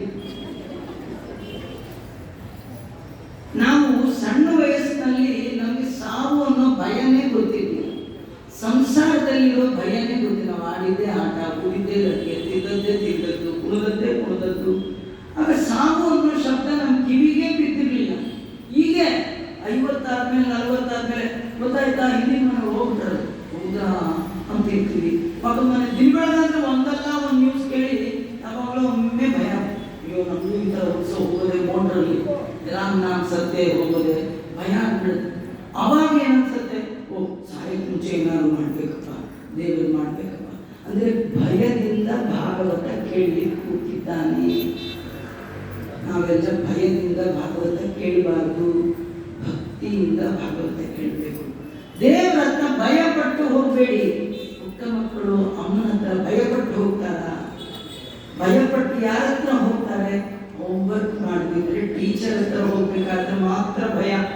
ಹೋಮ್ ಅಂದ್ರೆ ಇದು, ಅಲ್ಲಿದೆ ನಮ್ಮ ಮನೆ, ಇಲ್ಲಿ ಬಂದಿರೋದು ಸುಮ್ಮನೆ. ಇಲ್ಲಿ ಬಂದಾಗ ದೇವರು ನಮಗೆ ಹೋಮ್ ವರ್ಕ್ ಕೊಟ್ಟಿದ್ದಾನೆ. ಇದನ್ನು ಮಾಡದಿದ್ದವ್ರು ಮಾತ್ರ ಟೀಚರ್ ಕ್ರಮ, ಅವನನ್ನು ಫೇಸ್ ಮಾಡಿ ಭಯ. ಆದ್ರೆ ತಾಯಿ ಹತ್ರ ಮಗು ಹೋಗ್ಬೇಕಾದ್ರೆ ಭಯ ಇದೆಯಾ? ಹಾಗಾದ್ರೆ ನಮಗೆ ತಂದೆ ವಿಠಲ, ತಾಯಿ ವಿಠಲ, ತಂದೆ ತಾಯಿ ವಿಠಲ, ಆ ಭಗವಂತನ ಬಳಿ ಹೋಗುವಾಗ ಪ್ರೀತಿಯಿಂದ ಹೋಗ್ಬೇಕು, ಭಕ್ತಿಯಿಂದ ಹೋಗ್ಬೇಕು. ಭಕ್ತಿ ಪ್ರೀತಿ ಸೇಮ್. ಏನಂದ್ರೆ ಅಮ್ಮನಲ್ಲಿ ಪ್ರೀತಿ ಮಾಡ್ತೀವಿ, ಹೆಂಡತಿ ಪ್ರೀತಿ ಮಾಡ್ತೀವಿ, ಡಿಫ್ರೆನ್ಸ್ ಇದೆ ಅಲ್ಲ? ಹಾಗೆ ಮಗಳಲ್ಲಿ ಪ್ರೀತಿ ಮಾಡ್ತೀವಿ, ಡಿಫ್ರೆನ್ಸ್ ಇದೆ. ಹಾಗೆ ಭಗವಂತನಲ್ಲಿ ಪ್ರೀತಿ ಮಾಡಬೇಕು, ಡಿಫ್ರೆನ್ಸ್ ಇದೆ. ಯಾರಲ್ಲಿಯೂ ಮಾಡದಷ್ಟು ಅಫೆಕ್ಷನ್ ದೇವರಲ್ಲಿ ಮಾಡೋದಿದೆಯಲ್ಲ, ಅದಕ್ಕೆ ಭಕ್ತಿ ಅಂತ ಕರೀತಾರೆ. ಹೆಂಡತಿಯಲ್ಲಿ ಮಾಡೋದನ್ನ ಭಕ್ತಿ ಅನ್ನಲ್ಲ, ತಾಯಲ್ಲಿ ಮಾಡೋದನ್ನ ಮಾತ್ರ ಭಕ್ತಿ ಅಂತ. ಮಗಳಲ್ಲಿ ಮಾಡೋದನ್ನ ವಾತ್ಸಲ್ಯ ಅಂತಾರೆ. ಒಂದೊಂದಿದೆಯಲ್ಲ, ಹಾಗೆ ದೇವರಲ್ಲಿ ಮಾಡೋದಿದೆಯಲ್ಲ, ಅದಕ್ಕೆ ಭಕ್ತಿ ಅಂತ ಕರೀತಾರೆ. ಆ ಭಕ್ತಿ ಹೇಗಿರ್ಬೇಕು ಅಂದ್ರೆ, ಯಾರು ಏನೇ ಡಿಸ್ಟರ್ಬ್ ಮಾಡಿದ್ರು ದೇವರನ್ನು ಮಾತ್ರ ಬಿಡೋಲ್ಲ ಅನ್ನುವಂಥದ್ದು ಇದೆಯಲ್ಲ, ಒಳ್ಳೆ ಭಕ್ತಿ. ಈ ಭಕ್ತಿಯನ್ನು ಭಗವಂತನಲ್ಲಿ ಮಾಡಬೇಕು. ಅದು ಬೇಕಂತಾದ್ರೆ ಭಾಗವತ ಕೇಳಬೇಕು. ಶ್ರೀ ಪರೀಕ್ಷಿತ್ ಮಹಾರಾಜರನ್ನ ತೋರಿಸಿ ಇಂದ್ರದೇವರು ಹೇಳ್ತಾರೆ, ಇವನು ಭಯದಿಂದ ಭಾಗವತ ಕೇಳಿ ಕೂತಿದ್ದಾನೆ, ಇವನು ಹೇಳ್ಬಿಡಿ. ಇವನು ಸಾಯ್ತೀನಿ ಅಂತ ಭಯದಲ್ಲಿ ಕೂತಿದ್ದಾನಲ್ಲ, ಇವನಿಗೆ ಟ್ರೀಟ್ಮೆಂಟ್ಗೆ ಅಂತ ನಾನು ಅಮೃತ ಕಲಶ ತಂದಿದ್ದೀನಿ. ಪೂರ ಫುಲ್ ಅಮೃತ ಇವನೊಬ್ಬನೇ ಕೂತ್ಕೊಂಡು, ಇವನಿಗೆ ಹಾವಲ್ಲ, 100 ಹಾವು ಒಟ್ಟಿಗೆ ಬಂದ್ಕೊಡಿದ್ರು ಏನಾಗಲ್ಲ. ಇವನಿಗೆ ಅಮೃತ ಕೊಡ್ತೇನೆ, ನೀವು ಭಾಗವತ ಅಮೃತ ನಮಗೆ ಕೊಡಿ, ಎಕ್ಸ್ಚೇಂಜ್ ಆಫರ್ ಅಂತ. ಶುಕಾಚಾರ್ಯ ಬಂದರು, ಹಾಗೆ ನಾನು ಎಕ್ಸ್ಚೇಂಜ್ ಮಾಡ್ಕೊಳ್ಳಿಕ್ಕೆ ರೆಡಿ ಇಲ್ಲ, ನಾನು ನಿಮ್ಮೂರಲ್ಲಿ ಬಂದು ಭಾಗವತ ಹೇಳೋಲ್ಲ, ನಿಮ್ಗೆ ಬೇಕಿದ್ರೆ ನೀವು ಇಲ್ಲೇ ಕೂತು ಕೇಳಬಹುದು ಅಂತ ಹೇಳಿದಂತೆ. ಇದರ ತಾತ್ಪರ್ಯ ಏನಂದ್ರೆ ಆಚಾರ್ಯ ನೀವು ಭಾಗವತ ಹೇಳಿದ್ರಿ, ನಿಮ್ಗೆ ಏನು ಕೊಡ್ಬೇಕು, ಎಷ್ಟು ಕೊಡ್ಬೇಕು ಫೀಸು ನೀವು ಕೇಳಬಾರ್ದು. ನಾ ಹೇಳಬಾರ್ದು. ಭಾಗವತಕ್ಕೆ ಒಂದು ಶ್ಲೋಕಕ್ಕೆ ಒಂದು ದಿನದ್ದು 1 ಸೆಕೆಂಡಿಗೆ ನೀವೆಲ್ಲ ಸೇರಿದ್ರು ಏನೂ ಕೊಡ್ಲಿಲ್ಲ. ಭೂಯಿಷ್ಠ ಅಂತ ಏನೋ ತಿಂದಿದೆ, ಏನೂ ಕೊಡ್ಲಿಕ್ಕಾಗಲ್ಲ ಅಂತ ಹಾಗೆ ಕಾಲಿನೂ ಕಳಿಸ್ಲಿಕ್ಕೂ ಬರಲ್ಲ. ಕೊಡಬೇಕು, ಆದರೆ ಭಾರಿ ಕೊಟ್ವಿ ಅಂತ ಅನ್ಕೊಳ್ಬಾರ್ದು, ಅಥವಾ ಕಡಿಮೆ ಕೊಟ್ಟರು ಅಂತ ನಾ ಅನ್ಕೊಳ್ಬಾರ್ದು. ಭಗವಂತನ ಅನುಗ್ರಹಕ್ಕಾಗಿ ಕೊಡಬೇಕು, ತಗೋಬೇಕು. ಎರಡಕ್ಕೂ ದೇವರ ಅನುಗ್ರಹವೇ ಕಾರಣ, ಬೇರೆ ಯಾವುದೂ ಅಲ್ಲ ಕಾರಣ. ನಾನು ಯಾಕೆ ಈ ಭಾಗವತ ಹೇಳ್ತಾ ಇದ್ದೀನಿ ಅಂದರೆ ಪರೀಕ್ಷೆಗೋಸ್ಕರ ಹೇಳ್ತಾ ಇದ್ದೀನಿ. ಅದು ಬಂದು ಹೇಳೋಲ್ಲ. ಇಂದ್ರದೇವರು ಆಯಿತು ಇನ್ನೊಮ್ಮೆ ಬಂದಾಗ ನಮ್ಮೂರು ಬಂದು ಹೇಳಿರ್ತೀವಿ, ನನ್ನ ಅರ್ಜೆಂಟ್ ಇದೆ ಅಂತ ಹೊರಟಿಲ್ಲ. ಆಮೇಲೆ ಶುಕಾಚಾರ್ಯರು ಪರೀಕ್ಷೆಯನ್ನು ಕೇಳಿದ್ರು, ಏನಪ್ಪ ಇಂದ್ರದೇವರು ಹೇಳ್ತಾರೆ, ನೀನು ಭಯದಿಂದ ಕೇಳ್ತಾ ಇದ್ದೀಯಾ, ಸಾವಿಗೆ ಹೆದರಿ ಭಾಗವತ ಕೇಳ್ತಾ ಇದೀಯಾ, ಶಾಪಕ್ಕೆ ಹೆದರಿ ಭಾಗವತ ಕೇಳ್ತಾ ಇದ್ದೀಯಾ? ಏನು ಶಾಪ? ಇದೇ ಕಥೆ. ಪರೀಕ್ಷಿತ್ ಮಹಾರಾಜ ಜೀವನದಲ್ಲಿ ಕಲಿಯನ್ನೇ ಕಂಡು ಹಿಡಿದು ನಿಗ್ರಹ ಮಾಡಿದ ಮಹಾನುಭಾವ, ಕಲಿಯನ್ನ ಕಂಟ್ರೋಲ್ ಮಾಡಿದ ಮಹಾನುಭಾವ. ಕೃಷ್ಣ ಪರಂಧಾಮಕ್ಕೆ ಹೋಗಿ 30 ವರ್ಷ ಆಯಿತು, ಕಲಿ ಬಂದೇ ಬಿಟ್ಟ. ಕಲಿಯುಗ ಆರಂಭ ಆಯಿತು. ಕಲಿಯುಗದ ಮೊದಲ ರಾಜ ಪರೀಕ್ಷಿತ ಮಹಾರಾಜ. ಯಾರೋ ಬಂದ್ರು ಪರೀಕ್ಷಿತ ಹೇಳಿದ್ರು, ನಮ್ಮ ರಾಜ್ಯದ ಒಳಗೆ ಕಲಿ ಬಂದಿದ್ದಾನೆ. ಪರೀಕ್ಷಿತನಿಗೆ ಭಾರಿ ಸಿಟ್ಟು ಬಂತು. ನಮ್ಮ ರಾಜ್ಯದಲ್ಲಿ ಬಂದ, ಅದು ಹ್ಯಾಕ್ ಬಂದ ನೋಡೇ ಬಿಡ್ತೀನಿ ಅಂತ ಹೇಳಿ ಕುದುರೆ ಮೇಲೆ ಕೂತು ಕತ್ತಿ ತಗೊಂಡು ಹುಡ್ಕೊಂಡು ಹೊರಟ. ಎಲ್ಲಿ ಹುಡುಕಿದ್ರು ಕಲಿ ಕಾಣಲಿಲ್ಲ. ಕಡೆಗೆ ಪರೀಕ್ಷಿತ ಅನ್ಕೊಂಡ ಫೇಕ್ ನ್ಯೂಸ್ ಅನ್ಕೊಂಡ, ಏನೋ ಸುಳ್ಳು ಸುದ್ದಿ ಎಲ್ಲ ಹರಡ್ಬಿಟ್ಟಿದ್ದಾರೆ. ಆದರೆ ಕುರುಜಾಂಗಲ ಅಂತ ತನ್ನ ಊರಿಗೆ ಬರುವಾಗ ಒಂದು ಸಮೀಪದಲ್ಲಿ ಒಂದು ದೃಶ್ಯ ನೋಡಿದ. ಒಂದು ಎತ್ತು, ಒಂದು ಹಸು ಜೋಡಿ ಮಿಥುನ. ಅದರಲ್ಲಿ ಆ ಗಂಡಿದೆಯಲ್ಲ ಎತ್ತು, ಅದಕ್ಕೆ ಒಂದೇ ಕಾಲ. ಎಷ್ಟು ಕಾಲ ಇರಬೇಕು? 4. 3 ಕಾಲೇ ಇಲ್ಲ, ಒಂದು ಕಾಲಲ್ಲಿ ಬ್ಯಾಲೆನ್ಸ್ ಮಾಡ್ಕೊಂಡು. ಅದ್ರ ಪಕ್ಕದಲ್ಲಿ ಒಂದು ಹಸು. ಆ ಒಂದು ಕಾಲಿನ ಎತ್ತಿನ ಆ ಒಂದು ಕಾಲನ್ನು ಮುರಿಬೇಕು ಅಂತ ಒಬ್ಬ ರಾಜನಂತೆ ವೇಷ ಹಾಕೊಂಡಿದ್ದಾನೆ. ದೊಡ್ಡ ಕೋಲ್ ತಗೊಂಡು ಒಂಟಿ ಕಾಲು ಹೊಡೆದು ಹೋಗ್ತಾನೆ. ಒಂದೊಂದು ಏಟು ಆ ದನಕ್ಕೆ ಬೀಳುವಾಗ ಪಕ್ಕದಲ್ಲಿ ಇದೆಯಲ್ಲ ಹಸು, ಅದು ಕಣ್ಣಲ್ಲಿ ಧಾರಾಕಾರವಾಗಿ ನೀರು ಸುರಿಸ್ತಾ ಇದೆ. ಅದು ಗಂಜಲ ಸೆಗಣಿ ಮಾಡ್ಕೊಳ್ತಾ ಭಯಭೀತವಾಗಿದೆ. ಏನಾದರೂ ನೆಕ್ಸ್ಟ್ ಈ ಕೋಲಲ್ಲಿ ನನ್ನ ಹೊಡೆದ್ರೆ ಏನು ಮಾಡಲಿ ಅಂತ ಭಯ. ಈ ದೃಶ್ಯ ಯಾರು ನೋಡಿದ್ರು? ಪರೀಕ್ಷಿತ ಮಹಾರಾಜ ನೋಡಿದ. ಅವನಿಗೆ ಇಮ್ಮಿಡಿಯೇಟ್ ಗೊತ್ತಾಯಿತು, ಇದು ದನ ಅಲ್ಲ, ಇದು ಹಸು ಅಲ್ಲ. ಹಸು ಅಂದರೆ ಭೂಮಿ, ಭೂಮಾತಾ ತಾಯಿ. ಈ ದನ ಅಂದರೆ ಧರ್ಮ ದೇವತಾ. ಭೂಮಿ ಮೇಲೆ ಧರ್ಮ 4 ಕಾಲಿನಿಂದ ಕೃತಯುಗದಲ್ಲಿ, 3 ಕಾಲಿನಿಂದ ತ್ರೇತಾಯುಗದಲ್ಲಿ, ದ್ವಾಪರ ಯುಗದಲ್ಲಿ, 2 ಕಾಲು ಕಲಿಯುಗದಲ್ಲಿ. ಆ ಕಾಲು ಮುರಿಬೇಕು ಅಂತ ಒಬ್ಬ ದೈತ್ಯ ಪ್ರಯತ್ನ ಮಾಡುವಾಗ ಗೊತ್ತಾಯ್ತು, ಓ ಇವನೇ ಕಲಿ ಅಂತ ಗೊತ್ತಾಗಿ ಕತ್ತಿ ಹತ್ತಿ ಇನ್ನೇನು ಕತ್ತರಿಸಿಬಿಡಬೇಕು. ಇಲ್ಲಿ ನಮಗೆ ನಿಮಗೆ ಒಂದು ಕತೆ. ಇದರಿಂದ ನಾವೇನು ತಿಳ್ಕೊಳ್ಬಹುದು ಅಲ್ಲ? ಒಂದು ಎತ್ತಿನ ಕಾಲು ಮುರಿಲಿಕ್ಕೆ ಹೋದಾಗಲೇ ಇಷ್ಟು ರಾಜ ಸಿಟ್ಟಿಗೆದ್ದ. ಕೊಲ್ಲಲಿಕ್ಕೆ ಮರಣದಂಡನೆ ಕೊಡ್ಲಿಕ್ಕೆ ಹೊರಟ. ಇವತ್ತು ಯಾವ ದೇಶದಲ್ಲಿ ಹಸುವನ್ನ ನಡೆದಾಡುವ ದೇವತೆ ಅಂತ ಪೂಜೆ ಮಾಡ್ತೀವೋ, ಸಾಯುವ ತನಕ ಯಾವ ತಾಯಿಯ ಹಾಲನ್ನ ಕುಡಿತೀವೋ ಅಂತ ಹಸುನ ಸಾವಿರ ಸಂಖ್ಯೆಯಲ್ಲಿ ಅಮಾನುಷವಾಗಿ ಕೊಲ್ತಾ ಇದ್ದಾರೆ ಅಂದ್ರೆ ಎಂತ ಆಶ್ಚರ್ಯ. ಎಷ್ಟು ಕಲಿ ಬಂದಿದ್ದಾನೆ. ಈ ಕಲಿಯುಗದ ಪ್ರಭಾವ ಎಷ್ಟಾಗಿದೆ ವಿಚಾರ. ಕೇವಲ ಅವರು ಮಾತ್ರ ಕಾರಣ ಅಲ್ಲ, ಇದಕ್ಕೆ ನಾವು ಕಾರಣ. ಯಾಕಂದ್ರೆ ಅದರ ಚರ್ಮದ ಪದಾರ್ಥಗಳನ್ನು ನಾವು ಯೂಸ್ ಮಾಡ್ತಾ ಇದ್ದೀವಿ. ಬಿಟ್ಟುಬಿಡಬೇಕು. ದೇಶಿ ಸಂಪತ್ತು, ಸ್ವದೇಶಿ ಸಂಪತ್ತು, ಅದನ್ನು ಮಾತ್ರ ಸ್ವೀಕಾರ ಮಾಡುವ ಪ್ರತಿಜ್ಞೆ ಮಾಡಿದ್ರೆ ನಾವು ಅದರ ವಿರುದ್ಧ ಹೋರಾಡಿದ ಪುಣ್ಯಕ್ಕೆ ಪಾತ್ರರಾಗ್ತೇವೆ. ಸಿಟ್ಟಿಗೆಲ್ಲ ಪರೀಕ್ಷೆ ಕತ್ತಿ ತೆಗೆದು ಇನ್ನೇನು ಕತ್ತರಿಸ್ಬೇಕು. ಆ ಕಲಿ ಏನ್ ಮಾಡ್ದ, ಪರೀಕ್ಷಿತ ಕಾಲೇ ಹಿಡ್ಕೊಂಡು, ಇದು ನನ್ನ ಯುಗ, ಕಲಿಯುಗ ಯಾರಿದು? ನಂದಿದು, ನನ್ನ ಹೆಸರಲ್ಲಿ ರಿಜಿಸ್ಟರ್ ಆಗಿದೆ. 4,32,000 ವರ್ಷ ನಂದು. ನನ್ನ ಯುಗದಲ್ಲಿ ನನ್ನೇ ಇರಬೇಡ ಅಂತೆಯಲ್ಲ, ಇದೇನ್ ನ್ಯಾಯ? ಅದರಿಂದ ನಾನು ಹೋಗು ಅನ್ಬೇಡ, ನನಗೂ ಇಲ್ಲಿ ಒಂಚೂರು ಜಾಗ ಕೊಡು ಅಂತ ಕೇಳಿ. ಅದಕ್ಕೆ ನಿಮಗೆ 4 ಪ್ಲೇಸ್ ಕೊಡ್ತೇನೆ, ಅಲ್ಲೇ ಮಾತ್ರ ಇರ್ಬೇಕು, ಎಲ್ಲಿಯೂ ಹೋಗ್ಬಾ. ರಾಜ ಕಂಟ್ರೋಲ್ ಮಾಡಿದ. 4 ಜಾಗ ಅಂದ.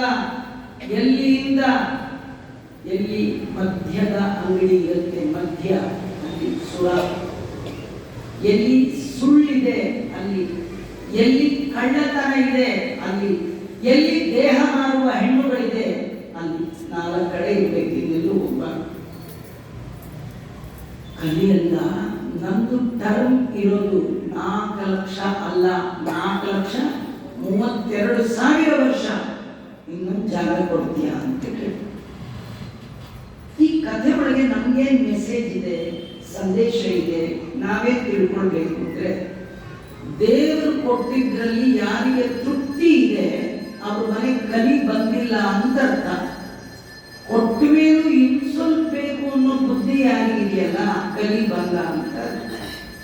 ಅಷ್ಟು ದೊರಕಿದರೂ ಮತ್ತಷ್ಟರ ಆಸೆ, ಕಷ್ಟ ಬೇಡೆಂಬಾಸೆ, ಕಡು ಸುಖವ ಕಾಂಬಾಸೆ, ನಷ್ಟ ಜೀವನದಾಸೆ, ಪುರಂದರ ವಿಠಲ. ಯಾವಾಗಲೂ ನಮ್ಮಲ್ಲಿ ನಮ್ಮ ಹಿರಿಯರೆಲ್ಲ ಒಂದು ಗಾದೆ ಮಾಡಿದ್ದಾರೆ, ಹಾಸಿಗೆ ಇದ್ದಷ್ಟು ಯಾಕೆ ಇಲ್ಲ, ನಾವು ಸ್ವಲ್ಪ ಹೈಟಿದ್ದೀವಿ ಆಚಾರ್ಯ, ನಿಮ್ಮಷ್ಟಲ್ಲ ನಾವು ಬಾಯಿ ಹೋಗಿದ್ದೀವಿ ಅಂತೇನಾದ್ರೂ ನೀವು ಕಾಲನ್ನ ಹಾಸಿಗೆಯಿಂದ ಹೊರಗಾಕಿದ್ರೆ ಏನಾಗುತ್ತೆ? ತಡ್ಡಿ ಹತ್ತತ್ತೆ, ನೆಲ್ಲಿ ಬರುತ್ತೆ, ಇದು ರೋಗಕ್ಕೆಲ್ಲ ಕಾರಣ. ಅದಕ್ಕೆ ಹಾಸಿಗೆ ಇದ್ದಷ್ಟು ಕಾಲು ಚಾಚಬೇಕು. ಹಾಸಿಗೆ ಇದ್ದಷ್ಟು ಒಂದು ಒಂದೇ, ದೇವರು ಕೊಟ್ಟದ್ರ ತೃಪ್ತಿ ಪಡೋದು ಒಂದೇ. ಸಾಲವನ್ನು ಮಾಡಬೇಡ, ಸಾಲದೆಂದೆನಬೇಡ. ನೋಡಿ, ನಿಮ್ ತಾತ ನಮ್ಮ ತಾತ ಜನ್ಮದಲ್ಲಿ ಸಾಲ ಮಾಡ್ತಿರ್ಲಿಲ್ಲ. ಯಾಕೆ ಮಾಡ್ತಿರ್ಲಿಲ್ಲ ಅಂದ್ರೆ, ಹುಟ್ಟಿದ ಮೈಲಿಗೆ ಸತ್ತ ಮೈಲಿಗೆ ಹೋಗ್ಬಿಡತ್ತೆ 10 ದಿನಕ್ಕೆ. ಆದರೆ ಸಾಲದ ಮೇಲೆ ತೀರಿಸೋವರೆಗೂ ಹೋಗ, ಋಣವೆಂಬ ಸೂತಕವು ಬಾಧಿಸುತ್ತಿದೆ. ಯಾರಿಗೆ ಸಾಲ ಇರುತ್ತೆ ಅವ್ರು ದೇವ್ರ ದೀಪ ಹಚ್ಚಕ್ಕೆ ಬರಲ್ಲ. ಅದಕ್ಕೆ ಸಾಲ ಮಾಡಬಾರ್ದು. ಸಾಲ ಯಾವಾಗ ಮಾಡ್ತೀವಿ ಗೊತ್ತಾ? ಸಾಲದು ಅಂತ ಅನ್ನಿಸಿದ್ರೆ ಸಾಲ ಮಾಡ್ತೀವಿ, ಸಾಲದು ತಂದೆ ಬಿಡಿ. ಬಂದದ್ದರಷ್ಟರಲ್ಲೇ ಬಾಳಿಕೋ, ಬಂದದ್ದರಷ್ಟರಲ್ಲೇ ಬಾಳಿಕೋ, ಗೋವಿಂದ ನಿನ್ನವನೆಂದು ಹೇಳಿಕೋ, ಸಂದೇಹ ಬಂದಲ್ಲಿ ಕೇಳಿಕೋ, ಅಂಜಬ್ಯಾಡ ಬ್ಯಾಡಲು ಜೀವ. ಯಾಕೆ ಭಯ ಪಡ್ತೀವ? ಏನ್ ಭಯ ಬಂತು ಆಚಾರ್ಯ? ಇವತ್ತೇನೋ ಓಕೆ, ನಾಳೆ ಮಕ್ಕಳು ದೊಡ್ಡವರಾಗ್ತೀಯ ಅಲ್ಲ, ಕೊಟ್ಟೋಗಿದ್ದಾನಲ್ಲ ನೋಡ್ಕೊತಾನೆ. ನೀವ್ಯಾಕೆ ಯೋಚನೆ ಮಾಡ್ತೀವಿ? ನೀವು ನಿಮ್ಮ ಡ್ಯೂಟಿ ಮಾಡ್ತಾ ಹೋಗಿ, ಯಾರನ್ನು ಫ್ರೀ ಕಳಿಸಿಲ್ಲ ದೇವರು, ಅವರೊಂದು ಅವ್ರ ಹೊಟ್ಟೆ ಇಟ್ಟಿದ್ದಾನೆ. ನೀವು ಮದುವೆ ಮನೆಗೆ ಹೋದಾಗ ಹೆಣ್ಣಿನ ತಂದೆ ನಿಮ್ಮನ್ನು ನೋಡಿ, ನೀವು ಬಂದ್ರ ಅಡಿಗೆ ಬೇಳೆ 1/4 ಕೆಜಿ ಬೇಳೆ ಹಾಕಿ ಅವ್ರು ಬಂದು ಅಂತ ನೋಡು ಬಂದವ್ರಿಗೆಲ್ಲ ನೋಡಿ ಬೇಳೆ ಹಾಕ್ಸ್ತಾನ? ಏನಿಲ್ಲ ರೀ, ಮೊದಲೇ ಎಲ್ಲ ರೆಡಿ ಮಾಡಿಬಿಡ್ತಾನಲ್ಲ. ಹಾಗೆ ಭೂಲೋಕಕ್ಕೆ ಬರಕ್ ಮುಂಚೆ ನಾವು ತಿನ್ನುವ ಅನ್ನ, ನಾವು ತಿನ್ನುವ ಹುಳಿಕಾಯಿ ಎಲ್ಲ ರೆಡಿ ಮಾಡಿ, ಎಲ್ಲಿ ತನಕ ಅನ್ನದ್ದು ನೀರಿಂದು ಋಣ ಇದೆ ಅಲ್ಲಿವರೆಗೂ ಇದೇ ಇರ್ತೀವಿ, ಎಲ್ಲಿ ಹೋಗಲ್ಲ. ಕಡೆಗೆ ಒಂದು ಡ್ರಾಪ್ ನೀರಿದ್ರು ನೀವೇ ಕುಡಿದೋದು. ಕೆಲವರು ಹೇಳ್ತಾರೆ, ನಮ್ಮ ಅಜ್ಜಿ ಆಸ್ಪತ್ರೆ ಸೇರಿ 1 ವರ್ಷ ಸರ್ ದಿನ 1 ಚಮಚ ನೀರು ಕುಡಿತಾ ಇದ್ದಾರೆ, ಬಿಲ್ಲು ಹಾಗೆ ರೈತ, ಅದು ಋಣ ಹೋಗ್ತಾ ಇದೆ. ಹೋಗಿ ಕೊಂಡ್ಬಿಡೋಣ ಕೊಲ್ಲಕ್ಕ, ಚಮಚ ನೀರು ಕುಡಿತಾರೆ.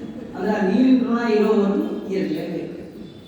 ಅದಕ್ಕಾಗಿ ಒದ್ದಾಡಲಿಕ್ಕೆ ಹೋಗ್ಬೇಡಿ, ಭಗವಂತ ಕೊಟ್ಟೆ ಕೊಡ್ತಾನೆ. ಬಂದದ್ದರಷ್ಟರಲ್ಲೇ ಬಾಳಿಕು. ಅಲ್ಲ, ನಾಳೆ ಗೋವಿಂದ ನಿನ್ನವನೆಂದು ಹೇಳು, ದೇವರಿದ್ದಾನೆ ಅಂತ ಹೇಳು, ಅವನು ನೋಡ್ಕೊಳ್ತಾನೆ. ನಿಂಗೆ ಡೌಟಾ? ಹೋಗಿ ಗುರುಗಳಲ್ಲಿ ಕೇಳು, ಸಂದೇಹ ಬಂದಲ್ಲಿ ಕೇಳಿಕೋ, ಅಂಜಬ್ಯಾಡ ಬ್ಯಾಡೆಲು ಜೀವ. ಯಾಕೆ ಭಯ ಪಡ್ತೀಯಪ್ಪ? ಆರಾಮಾಗಿರಲೇ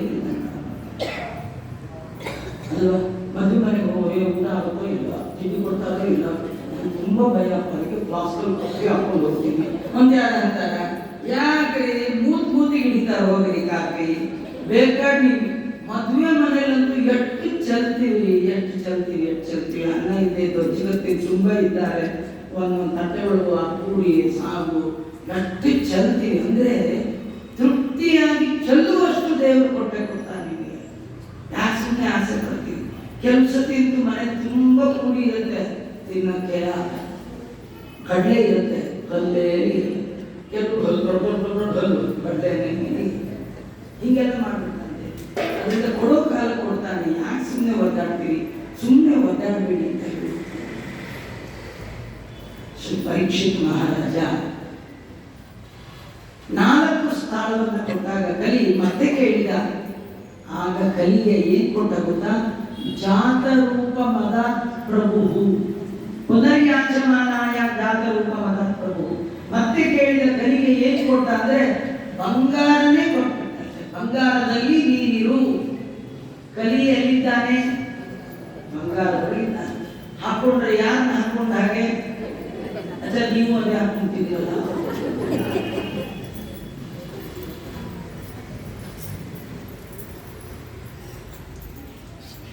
ಆದರೆ ವೇದಗಳಲ್ಲಿ ಹಿರಣ್ಯವರ್ಣ ಹರಿಣಿ ಬಂಗಾರಕ್ಕೆ ಅಭಿಮಾನಿ ಮಹಾಲಕ್ಷ್ಮಿ. ನೀವೇನು ಬಂಗಾರ ಹಾಕೊಳ್ಳದಿದ್ರು ಮಾಂಗಲ್ಯನಾರು ಹಾಕೊಳ್ಬೇಕಲ್ಲ, ಅದು ಕಲಿಯಿಂದನ. ಕಲಿ ಯಾವಾಗ ಗೊತ್ತಾ? ದೇವರಿಗೆ ಅರ್ಪಣೆ ಮಾಡದೆ ಏನು ಹಾಕೊಂಡ್ರು ಅದೆಲ್ಲ ಕಲಿ. ನಾವೆಲ್ಲ ಹಾಕೊಳ್ಳುವಾಗ ನಿಮ್ಮೊಂದು ಉಪಾಯ ಹೇಳ್ತೇನೆ. ತಾಳಿ ಬಿಟ್ಟು ಬೇರೆ ಏನು ಆಭರಣ ಹಾಕೊಳ್ಳುವಾಗಲೂ ದೇವರು ಮೊದಲು ಕೊಟ್ಟು ದೇವರಿಗೆ ಹೇಳಿ, ನೀನು ಹಾಕೊಂಡು ಎಲ್ಲೂ ಹೋಗಲ್ಲ. ಯಾಕಂದ್ರೆ ನಿಂದೇ ಒಂದು ಮಣ ಇದೆ. ತಿರುಪತಿ ತಿಮ್ಮಪ್ಪನ ರೆಟ್ಟಿದೆ ರೀ, ಮುಂದೆ ನಮ್ಮ ಆಭರಣವೇ ಏನೇನೇ ಹೇಳಲ್ಲ. ಈ ಮಿಣುಕು ಕೂಡ ನೋಡಿದ್ರೆ ಅದು ಸೂರ್ಯನ ಮುಂದೆ ಜೋರ್ ಮಾಡಿದ್ರೆ ಸೂರ್ಯ ಎಲ್ಲಿ, ಮಿಣುಕು ಕೂಡ ಎಲ್ಲಿ. ಹಾಗೆ ಲಾರ್ಡ್ ತಿಮ್ಮಪ್ಪ ಎಲ್ಲಿ, ನಾವು ಹಾಕೊಂಡಿರುವ ಸರ ಯಾವ ಲೆಕ್ಕ? ದೇವರಿಗೆ ಹೇಳಿ, ಸ್ವಾಮಿ ಇದೇ ನಂದಲ್ಲ ನಿಂದೆ. ಹೇಗಿದ್ರು ನೀನೇ ಇದನ್ನು ಹಾಕೊಂಡು ಹೋಗ, ಒಂದು ಅರ್ಧ ಗಂಟೆ ಹಾಕೊಂಡು ಹೋಗಿ ನಿಮಗೆ ವಾಪಸ್ ಕೊಡ್ತೀನಿ ಅಂತೇಳಿ ಹಾಕೊಂಡು ಬನ್ನಿ. ಮತ್ತೆ ಅವನಿಗೆ ನಂದೇನದು ಸ್ವಾಮಿ ನಿಂದೇ ಇದೆ. ಕೆಲವು ದುರ್ಬುದ್ಧಿ ಏನ್ ಗೊತ್ತಾ? ದೇವರಿಗೆ ಹಾಕೋದೇ ತಾವು ಹಾಕೋದು. ಕೆಲವು ಮನೆಗೆ ಬೆಳ್ಳಿ ತಟ್ಟೆ ಇರುತ್ತೆ. ಬೆಳ್ಳಿ ತಟ್ಟೆ ಇರೋದು ಯಾಕೆಂದ್ರೆ ಊಟಕ್ಕೆ ಸ್ಟೀಲಲ್ಲಿ ಊಟ ಮಾಡಬಾರ್ದು. ಸ್ವಪ್ನ ಶನಿ ಸ್ಟೀಲಲ್ಲಿ ತಿನ್ನಬಾರ್ದು, ಬೆಳ್ಳಿ ತಟ್ಟೆ ತಿನ್ಬೇಕು. ಅದಕ್ಕೆ ಮದುವೆ ಆದಾಗ ಎಲ್ಲರಿಗೂ ಒಂದು ಬೆಳ್ಳಿ ತಟ್ಟೆ ಕೊಡ್ತಾರೆ. ಯಾಕೆ ಕೊಡ್ತಾರೆ? ಬೀರು ಬಿಡು ಅಂತಲ್ಲ. ಅದು 2 ತಟ್ಟೆ ಕೊಡಲ್ಲ, ಒಂದೇ. ಪತಿ ಊಟ ಮಾಡಬೇಕು, ಆಮೇಲೆ ಪ್ರೀತಿಯಿಂದ ಪತ್ನಿ ಊಟ ಮಾಡಬೇಕು. ಅದರ ಅಟ್ಯಾಚ್ಮೆಂಟ್ ಬೆಳೆಯುತ್ತೆ. ಮೊದಲನೇ ದಿನ ಮಾತ್ರ ಒಂದೇ ಕೂತ್ಕೊಂಡು ಇವ್ರು ತಿನ್ನಿಸಿ ಅವ್ರಿಗೆ, ಆಮೇಲೆ ತಿರುಪುರ ನೋಡ್ಬೇಕು. ನಿತ್ಯ ಮಧುವೇ ಅಂತಿದೆಯಲ್ಲ, ಮಧು ಅಂದ್ರೆ ಜೇನು. 2 ದಿನ ಆದ ತಕ್ಷಣ 3ನೇ ದಿನ ಆಗಬಾರ್ದು, ಸಾಯೋವರೆಗೂ ಮಧು ಇರಬೇಕು. ಈ ಕೆಲವರು ಕಾಫಿ ಕೊಡ್ತಾರೆ, ಲಾಸ್ಟ್ ಅದನ್ನು ತಗೊಳ್ಳೋವರೆಗೂ ಬಿಸಿ ಇರುತ್ತೆ. ಅಂದ್ರೆ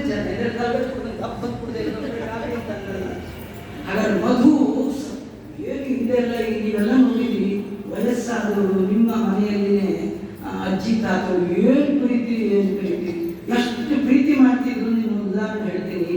ಎಷ್ಟೋ ಬಾರಿ ಹೆಂಡತಿ ಸತ್ತು 10 ದಿನದಲ್ಲಿ ಗಂಡ ಸತ್ತು ಕಥೆಗಳಿದೆ.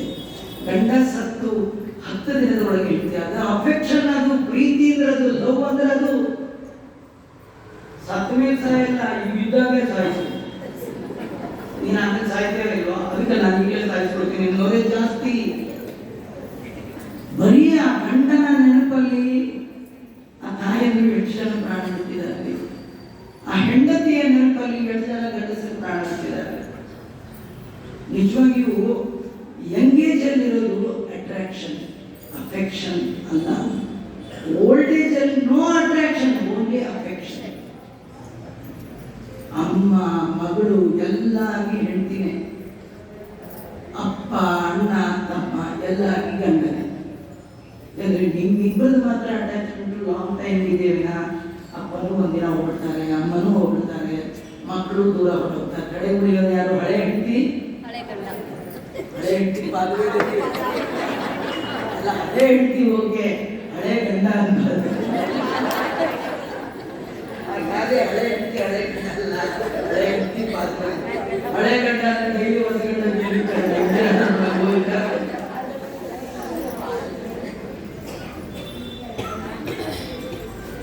ವಯಸ್ಸಾದ್ಮೇಲೆ ಬರುವಂಥದ್ದೇ ನಿಜವಾದ ಅಪೇಕ್ಷೆ. ಇಲ್ಲಿ ಜಾತರೂಪ ಮತಾತ್ಮರು ನಾನು ಯಾಕೆ ಹೇಳಿದ್ದೆ ಅಂದರೆ, ಏನು ದೇವರು ಕೊಟ್ಟಿರ್ತಾರೆ ದೇವರಿಗೆ ಅರ್ಪಣೆ ಮಾಡಬೇಕು. ಆ ದೇವರದು ನಾನು ಹಾಕೊಂಡಿರೋದು ನಂದಲ್ಲ. ದೇವರು ಕೊಟ್ಟಿರ್ತಾನೆ, ಬೆಳ್ಳಿ ತಟ್ಟೆ ಕೊಟ್ಟಿರ್ತಾನೆ.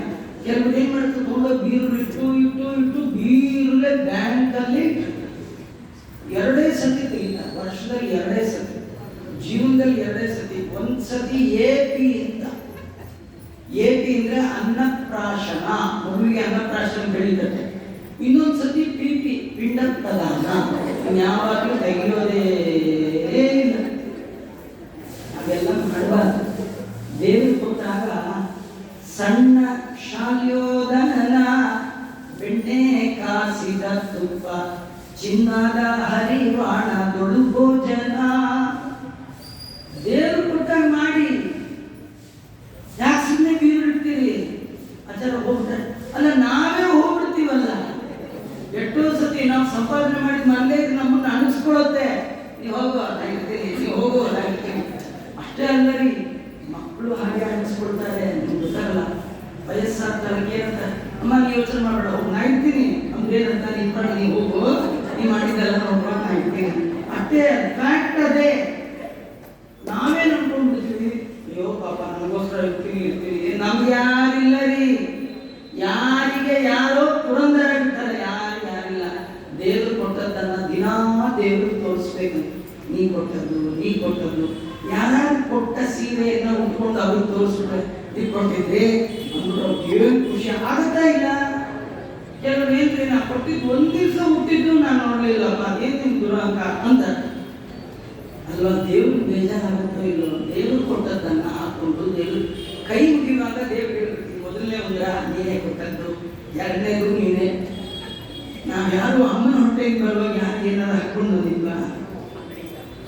ಏನಾರು ಹಾಕೊಂಡು ಬರೋದಾಗಿದ್ರೆ ಒಂದು ಸಾಕಂತ ಯಾರು ಬರೋವೆಲ್ಲ 1-4 kg ಬಂಗಾರ ತರೋದಾಗಿದ್ರೆ ಎಲ್ಲ 10 ಮಕ್ಕಳೇ ಇರುತ್ತೆ. ಏನ್ ತರಲ್ಲ, ಎಲ್ಲ ನಾವೇ ಮಾಡ್ತಾರೆ, ಸಾಕು ಬಂದು. ಅದರಿಂದ ದೇವರು ಹೇಳ್ಬೇಕೆಲ್ಲ ನಿಂದು ಅವನ್ನ ತೋರಿಸ್ಬೇಕಂತ, ಅವನು ಕೊಟ್ಟಿದ್ದು ಅಂತ ಹೇಳ್ಬೇಕು. ಆಮೇಲೆ ಎಲ್ಲ ತಗೊಂಡೋಗಿ ದೇವರು ಮುಂದೆ ಇಟ್ಟು, ಪೆಟ್ಟಿಗೆಯೊಳಗಿನ ಸರ್ವಾಭರಣ ನೀನೇ, ಹಿಂದೆ ಅಪ್ಪ ಎಲ್ಲ ನನ್ನದೇ ಸ್ವಾಮಿ ಅಂತ ಹೇಳಿ ಭಗವಂತನ ಅರ್ಪಣೆ ಮಾಡಿದರೆ ಆ ಬಂಗಾರದಲ್ಲಿ ಕಲಿ ಇಲ್ಲ. ಅದರಿಂದ ದೇಹದ ಒಳಗೆ ಕಾಂತಿ ಹೆಚ್ಚುತ್ತೆ, ಮಹಾಲಕ್ಷ್ಮಿಯ ಸನ್ನಿಧಾನ ಹೆಚ್ಚುತ್ತೆ. ಲಕ್ಷ್ಮಿ ಇದ್ರೆ ಯಾರಿರ್ತಾರೆ? ನಾರಾಯಣ ಇದ್ದೇ ಇದ್ದಾನೆ. ಲಕ್ಷ್ಮೀ ನಾರಾಯಣರು ಇದ್ರೆ ಯಾರಿರ್ತಾರೆ? 3 ದೇವತೆಗಳಿರ್ತಾರೆ. ಒಬ್ಬ MP ಬಂದ್ಬಿಟ್ರೆ 25 ಜನ ಬರ್ತಾರೆ, CM ಬಂದ್ಬಿಟ್ರೆ 50 ಜನ ಬರ್ತಾರೆ, PM ಬಂದ್ಬಿಟ್ರೆ 300 ಜನ ಬರ್ತಾರೆ ಅಲ್ವಾ? ಹಾಗಾದ್ರೆ ಎಂತೆಂತೂ ಎಲೆಕ್ಷನ್ನೇ ಇಲ್ಲದ ಭಗವಂತ ಬಂದ ಅಂತಾದ್ರೆ 3 ದೇವತೆಗಳು. ಲಕ್ಷ್ಮಣ ನನ್ನ ನೊದಗುವ ಅದ್ಭುತ ರವಸರಕ್ಕೆ ಅಮರ ಗಣ ಸಹಿತ, ಎಲ್ಲ ದೇವತೆಗಳ ಒಟ್ಟೊಟ್ಟಿಗೆ ಭಗವಂತ ಒಂದು ಹೃದಯದಲ್ಲಿ ವಿರಾಜಮಾನನಾಗ್ತಾನೆ. ಆದ್ದರಿಂದ ಆ ಬಂಗಾರದೊಳಗೆ ಭಗವಂತನು ಇದ್ದಾನೆ. ಆದರೆ ನಂದು ನಾನು ಅನ್ನೋ ದುರ್ಬುದ್ಧಿ ಇರುವವ ಬಂಗಾರದಲ್ಲಿ ಕಲಿ ಇದ್ದಾನೆ ಅಂತ ತಿಳ್ಕೊಳ್ಬೇಕು. ಈಗ 5 ಸ್ಥಾನವನ್ನ ಕಲಿಗೆ ಕೊಟ್ಟಂತಹ ಮಹಾನುಭಾವನಾದ ಪರೀಕ್ಷಿತರಿಗೆ ಒಂದಿನ ಬೇಟೆ ಆಡಬೇಕು ಅಂತ ಬುದ್ಧಿ ಬಂತು. ಬೇಟೆಗೆ ಅಂತ ಹೋದ. ಕಲಿಗೆ ಆರ್ಡರ್ ಮಾಡಿದ, ಅಲ್ಲೋ ಬೇಡ ಅಂತ ಹೇಳಿದ್ನಲ್ಲ, ಕಲಿ ಅಲ್ಲಿ ಯಾಕೆ ಹೋಗ್ಲಿ, ನಿನ್ನೊಳಗೆ ಬಂದು ಸೇರ್ಕೊಳ್ತೀನಿ ಅಂತ ಅವನೊಳಗೆ ಸೇರ್ಕೊಳ್ತೀನಿ. ಬೇಟೆ ಆಡ್ಲಿಕ್ಕೆ ಹೋದ್ನಲ್ಲ, ಬೇಟೆ ಆಡಿ ಬರುವಾಗ ತುಂಬಾ ಬಾಯಾರಿಕೆ ಆಗ್ಬೇಕು, ತುಂಬಾ ಬಾಯಾರಿಕೆ, ನೀರು ಕುಡಿಬೇಕು. ಅದಕ್ಕೆ ಹುಡುಕೊಂಡು ಬಂದ. ಒಬ್ಬ ಆಚಾರ ಮನೆ ಸಿಕ್ತು, ಋಷಿಗಳ ಮನೆ. ಅವರ ಹೆಸರು ಶಮೀಕರು ಅಂತ. ಅವರ ಹತ್ರ ಹೋಗಿ ನೀರು ಕೊಡ್ತೀರಾ ಅಂತ ಕೇಳಿದ. ಅವ್ರು ಈ ಕಣ್ಣು ಮುಚ್ಚಿ, ನಾವು ಮನೆಗೆ ಈ ಕಣ್ಣು ಕಣ್ಮುಚ್ಚಿ ಕೂತಿದ್ದು ಎಲ್ಲ ಕೇಳುತ್ತೆ, ಎಲ್ಲ ಕಾಣುತ್ತೆ ಅಲ್ವಾ? ನೀವು ಎಷ್ಟೊತ್ತಿಗೆ ಕಣ್ಮುಚ್ಕೊಂಡು ಕೂತಿರ್ತೀರಿ. ಮಗ ಕೇಳ್ತಾನೆ, ಅಮ್ಮ ದುಡ್ಡೇ ಇಟ್ಟಿದೆ ಅಲ್ಲೇ ಡಬ್ಬಲ್ಲಿ ಕಣ್ಮುಚ್ಚಿದ್ರೆ ಹೇಳ್ತಿರ್ತೀವಿ. ನಮಗೆಲ್ಲ ಕಣ್ಣು ಮುಚ್ಚಿದ್ರು ಅಡ್ಡೆ, ಬೀಚದ್ರು ಅಡ್ಡೆ. ಆದರೆ ಅವ್ರು ಹಾಗಲ್ಲ. ಅದಕ್ಕೆ ಅಸಂಪ್ರಜ್ಞಾತ ಸಮಾಧಿ ಅಂತ ಕರೀತಾರೆ. ಮೈಯಲ್ಲಿ ಎಚ್ಚರಿಕೆ ಕಳ್ಕೊಂಡ್ಬಿಡುತ್ತಾರೆ. ಅವರ ಮನಸ್ಸು ದೇವರಲ್ಲಿ ಫಿಕ್ಸ್ ಆಗಿಬಿಡುತ್ತೆ. ಅವರಿಗೆ ಕಿವಿ ಕೇಳಲ್ಲ. ಎಷ್ಟು ಎತ್ತರಕ್ಕೆ ಹೋಗಿರ್ತಾರೆ ಅಂದ್ರೆ ಯಾರು ಆಕ್ಸಿಡೆಂಟ್ ತಂದು ಕಿವಿ ಕಟ್ ಮಾಡಿಕೊಂಡ್ರು ಎದ್ದು. ನೀವೆಲ್ಲ ಕೇಳಿದಿರಿ, ಹಿಂದೆಲ್ಲ ದೈತ್ಯರು ತಪಸ್ ಮಾಡುವಾಗ ಅವರ ಚರ್ಮ ಮಾಂಸ ಎಲ್ಲ ತಿಂದ್ರು ಹೊರಗೆ ಕೊಟ್ಟು. ನಮ್ಗೆ ಮಾಂಸ ಚರ್ಮ ತಿನ್ನೋದು ಬೇಡ, ಈ ಕೂತಾಗ ಒಂದು ಸೊಳ್ಳೆ ಕಡಿದ್ರೆ ಸಾಕು, ಪಟ್ಟನ್ನು ಹೊಡೆದು ಅದನ್ನು ಮರಣದಂಡನೆ ಶಿಕ್ಷೆ ಅದಕ್ಕೆ ಇಂಪ್ಲಿಮೆಂಟ್ ಮಾಡಿ ಹಿಂಗೆ ಕಣ್ಮಿಸ್ಕೊಂಡು ಕೈಯೆಲ್ಲ ರಕ್ತ ಆಗಿರುತ್ತೆ, ಹಾಗೆ ಜಪ ಮಾಡ್ಕೊಂಡು ಇಲ್ಲ ಮಾಡುವ. ಅದು ಸೊಳ್ಳೆ ಕುಡಿದದ್ದು ಒಂದು ಎಷ್ಟು ರಕ್ತ ಕುಡಿದ್ರಿ. ಅದು ಮಾಡಿದ್ದು ಸಣ್ಣ ತಪ್ಪಿಗೆ ನೀವು ಕೊಟ್ಟು ಶಿಕ್ಷೆ ಮರಣದಂಡನೆ ಕೊಟ್ಟಿರ್ತಾರೆ. ಇಂಥದಕ್ಕೊಂದು ನರಕ ಇದೆಯಲ್ಲ,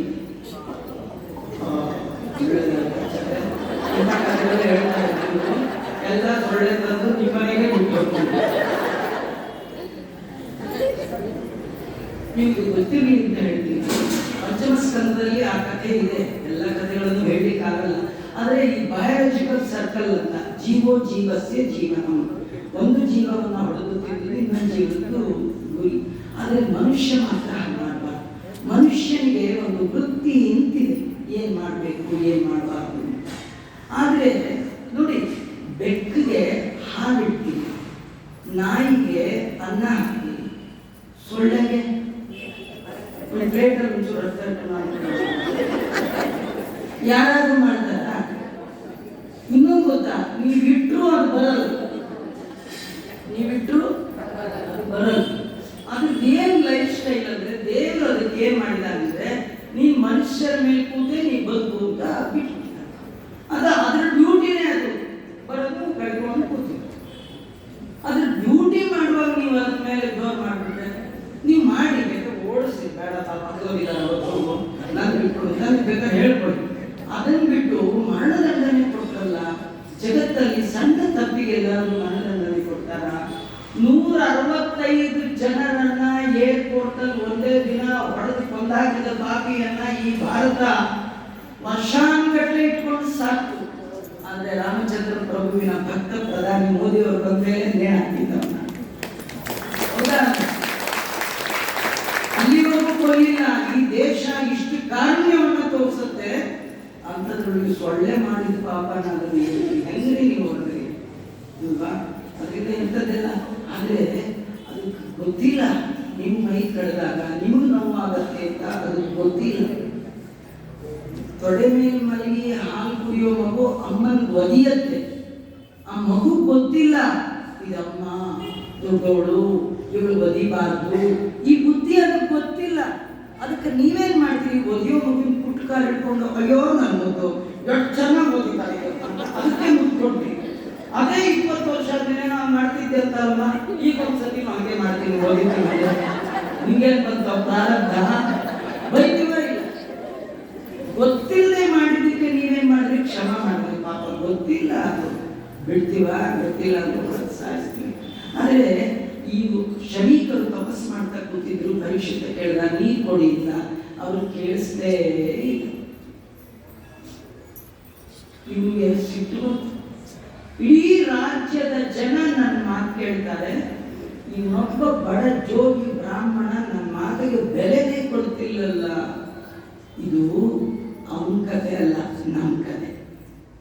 ನಮಗೆ ನಮ್ಮ ಮನೇಲಿ ನಮ್ಮ ಮಾತು ಯಾರು ಕೇಳಲ್ಲ ಅನ್ನೋದೇ ಬೇಜಾರು ಅಲ್ವಾ? ಅಲ್ಲ ನಿಮ್ಮ ಯಜಮಾನ್ರು, ಅಯ್ಯೋ ನಮ್ಮ ಯಜಮಾನ್ರನ್ನು ಕಟ್ಕೊಳ್ಳಿ ಅಂತ, ನಾವೇ ಕಟ್ಕೊಳ್ಳೋಣ, ನೀವು ಕಟ್ಕೊಂಡು ಹಾಕಿಕೊಳ್ಳಿ ಅಲ್ವಾ? ಹಂಗೆ ಮಾತಾಡ್ತಿರ್ತೇವೆ. ಅಯ್ಯೋ ನಮ್ಮ ಯಜಮಾನ್ರನ್ನು ಕಟ್ಕೊಳ್ಳಿ, ಯಾರು ಕಟ್ಕೊಳ್ತಾರೆ? ನೀವು ಕಟ್ಕೊಂಡು ಆಗಿಲ್ಲ, ಯಾರು ಕಟ್ಕೊಳ್ಳಿ, ಅವ್ರು ಮಾತು ಕೇಳಲ್ಲ ಅಂತ. ನಿಮ್ಮ ಮನೆಯವ್ರು ಹೇಗೆ ಅಂತ ಯಜಮಾನ್ರು, ಅಯ್ಯೋ ಅವಳ ಒಂದು ಮಾತು ಕೇಳಲ್ಲ ಅವ್ರು. ಸರಿ, ಮಕ್ಕಳಿಗೆ ಅಯ್ಯೋ ನಮ್ಮ ಅಪ್ಪ ಅಮ್ಮಗೆ ಒಂದು ಮಾತು ಕೇಳಲ್ಲ ಆಚಾರ್ಯ, ಏನು ಹಠ ಬಂದ್ಬಿಟ್ಟಿದ್ಯೋ ನಮ್ಮ ಅಪ್ಪಗೆ ನಮ್ಮ ಅಮ್ಮಂಗೆ ಎತ್ತಿ ಮಗ. ಅಪ್ಪ ಅಮ್ಮ ನಮ್ಮ ಮಕ್ಕಳು ಒಂದು ಮಾತು ಕೇಳಲ್ಲ. ಎಲ್ಲರಿಗೂ ಒಂದೇ ಪ್ರಾಬ್ಲಮ್, ನಮ್ಮ ಮಾತು ಯಾರು ಕೇಳಲ್ಲ. ಇದು ಅವನಿಗೆ ಬಂತದ್ದು. ಯಾಕೆ? ಏನಂತ ಬಂತು? ನನ್ನ ಮಾತಿಗೆ ಬೆಲೆ ಇಲ್ಲ. ನೋಡಿ, ಕಾಟೆ ಗೊತ್ತಾ? ನಮ್ಮ ಮಾತು ಯಾಕೆ ಕೇಳಬೇಕು? ಏನ್ ನೀವು ದೊಡ್ಡ ಲಾರ್ಡ್ ಯಾರು? ಶ್ರೀನಿವಾಸ. ಅವನ ಮಾತು ಎಲ್ಲ ಕೇಳ್ತಾರೆ, ನಮ್ಮ ಮಾತು ಯಾಕೆ ಕೇಳ್ತಾರೆ? ಅದರಿಂದ ನಮ್ಮ ಮಾತು ಕೇಳಲ್ಲ ಅನ್ನುವ ದುರಹಂಕಾರವನ್ನು ಬಿಟ್ಬಿಡ್ಬೇಕು. ನಿಮ್ಗೆ ಯಾಕಾದ್ರೂ ಏನಾದ್ರೂ ಹೇಳಬೇಕು ಅನ್ಸಿದ್ರೆ ನೇರ ಹೇಳಬೇಡಿ.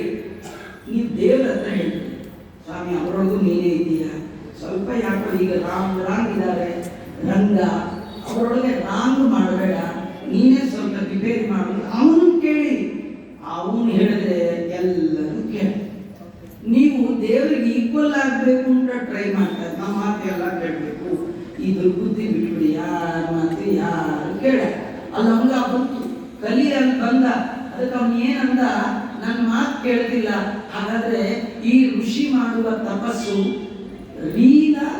ರಿಯಲ್ಲ ನೋಡೋಣ ಅಂತ ಅನಿಸ್ತು. ಟೆಸ್ಟ್ ಮಾಡಬೇಕು ಅಂತ ಅನಿಸ್ತು.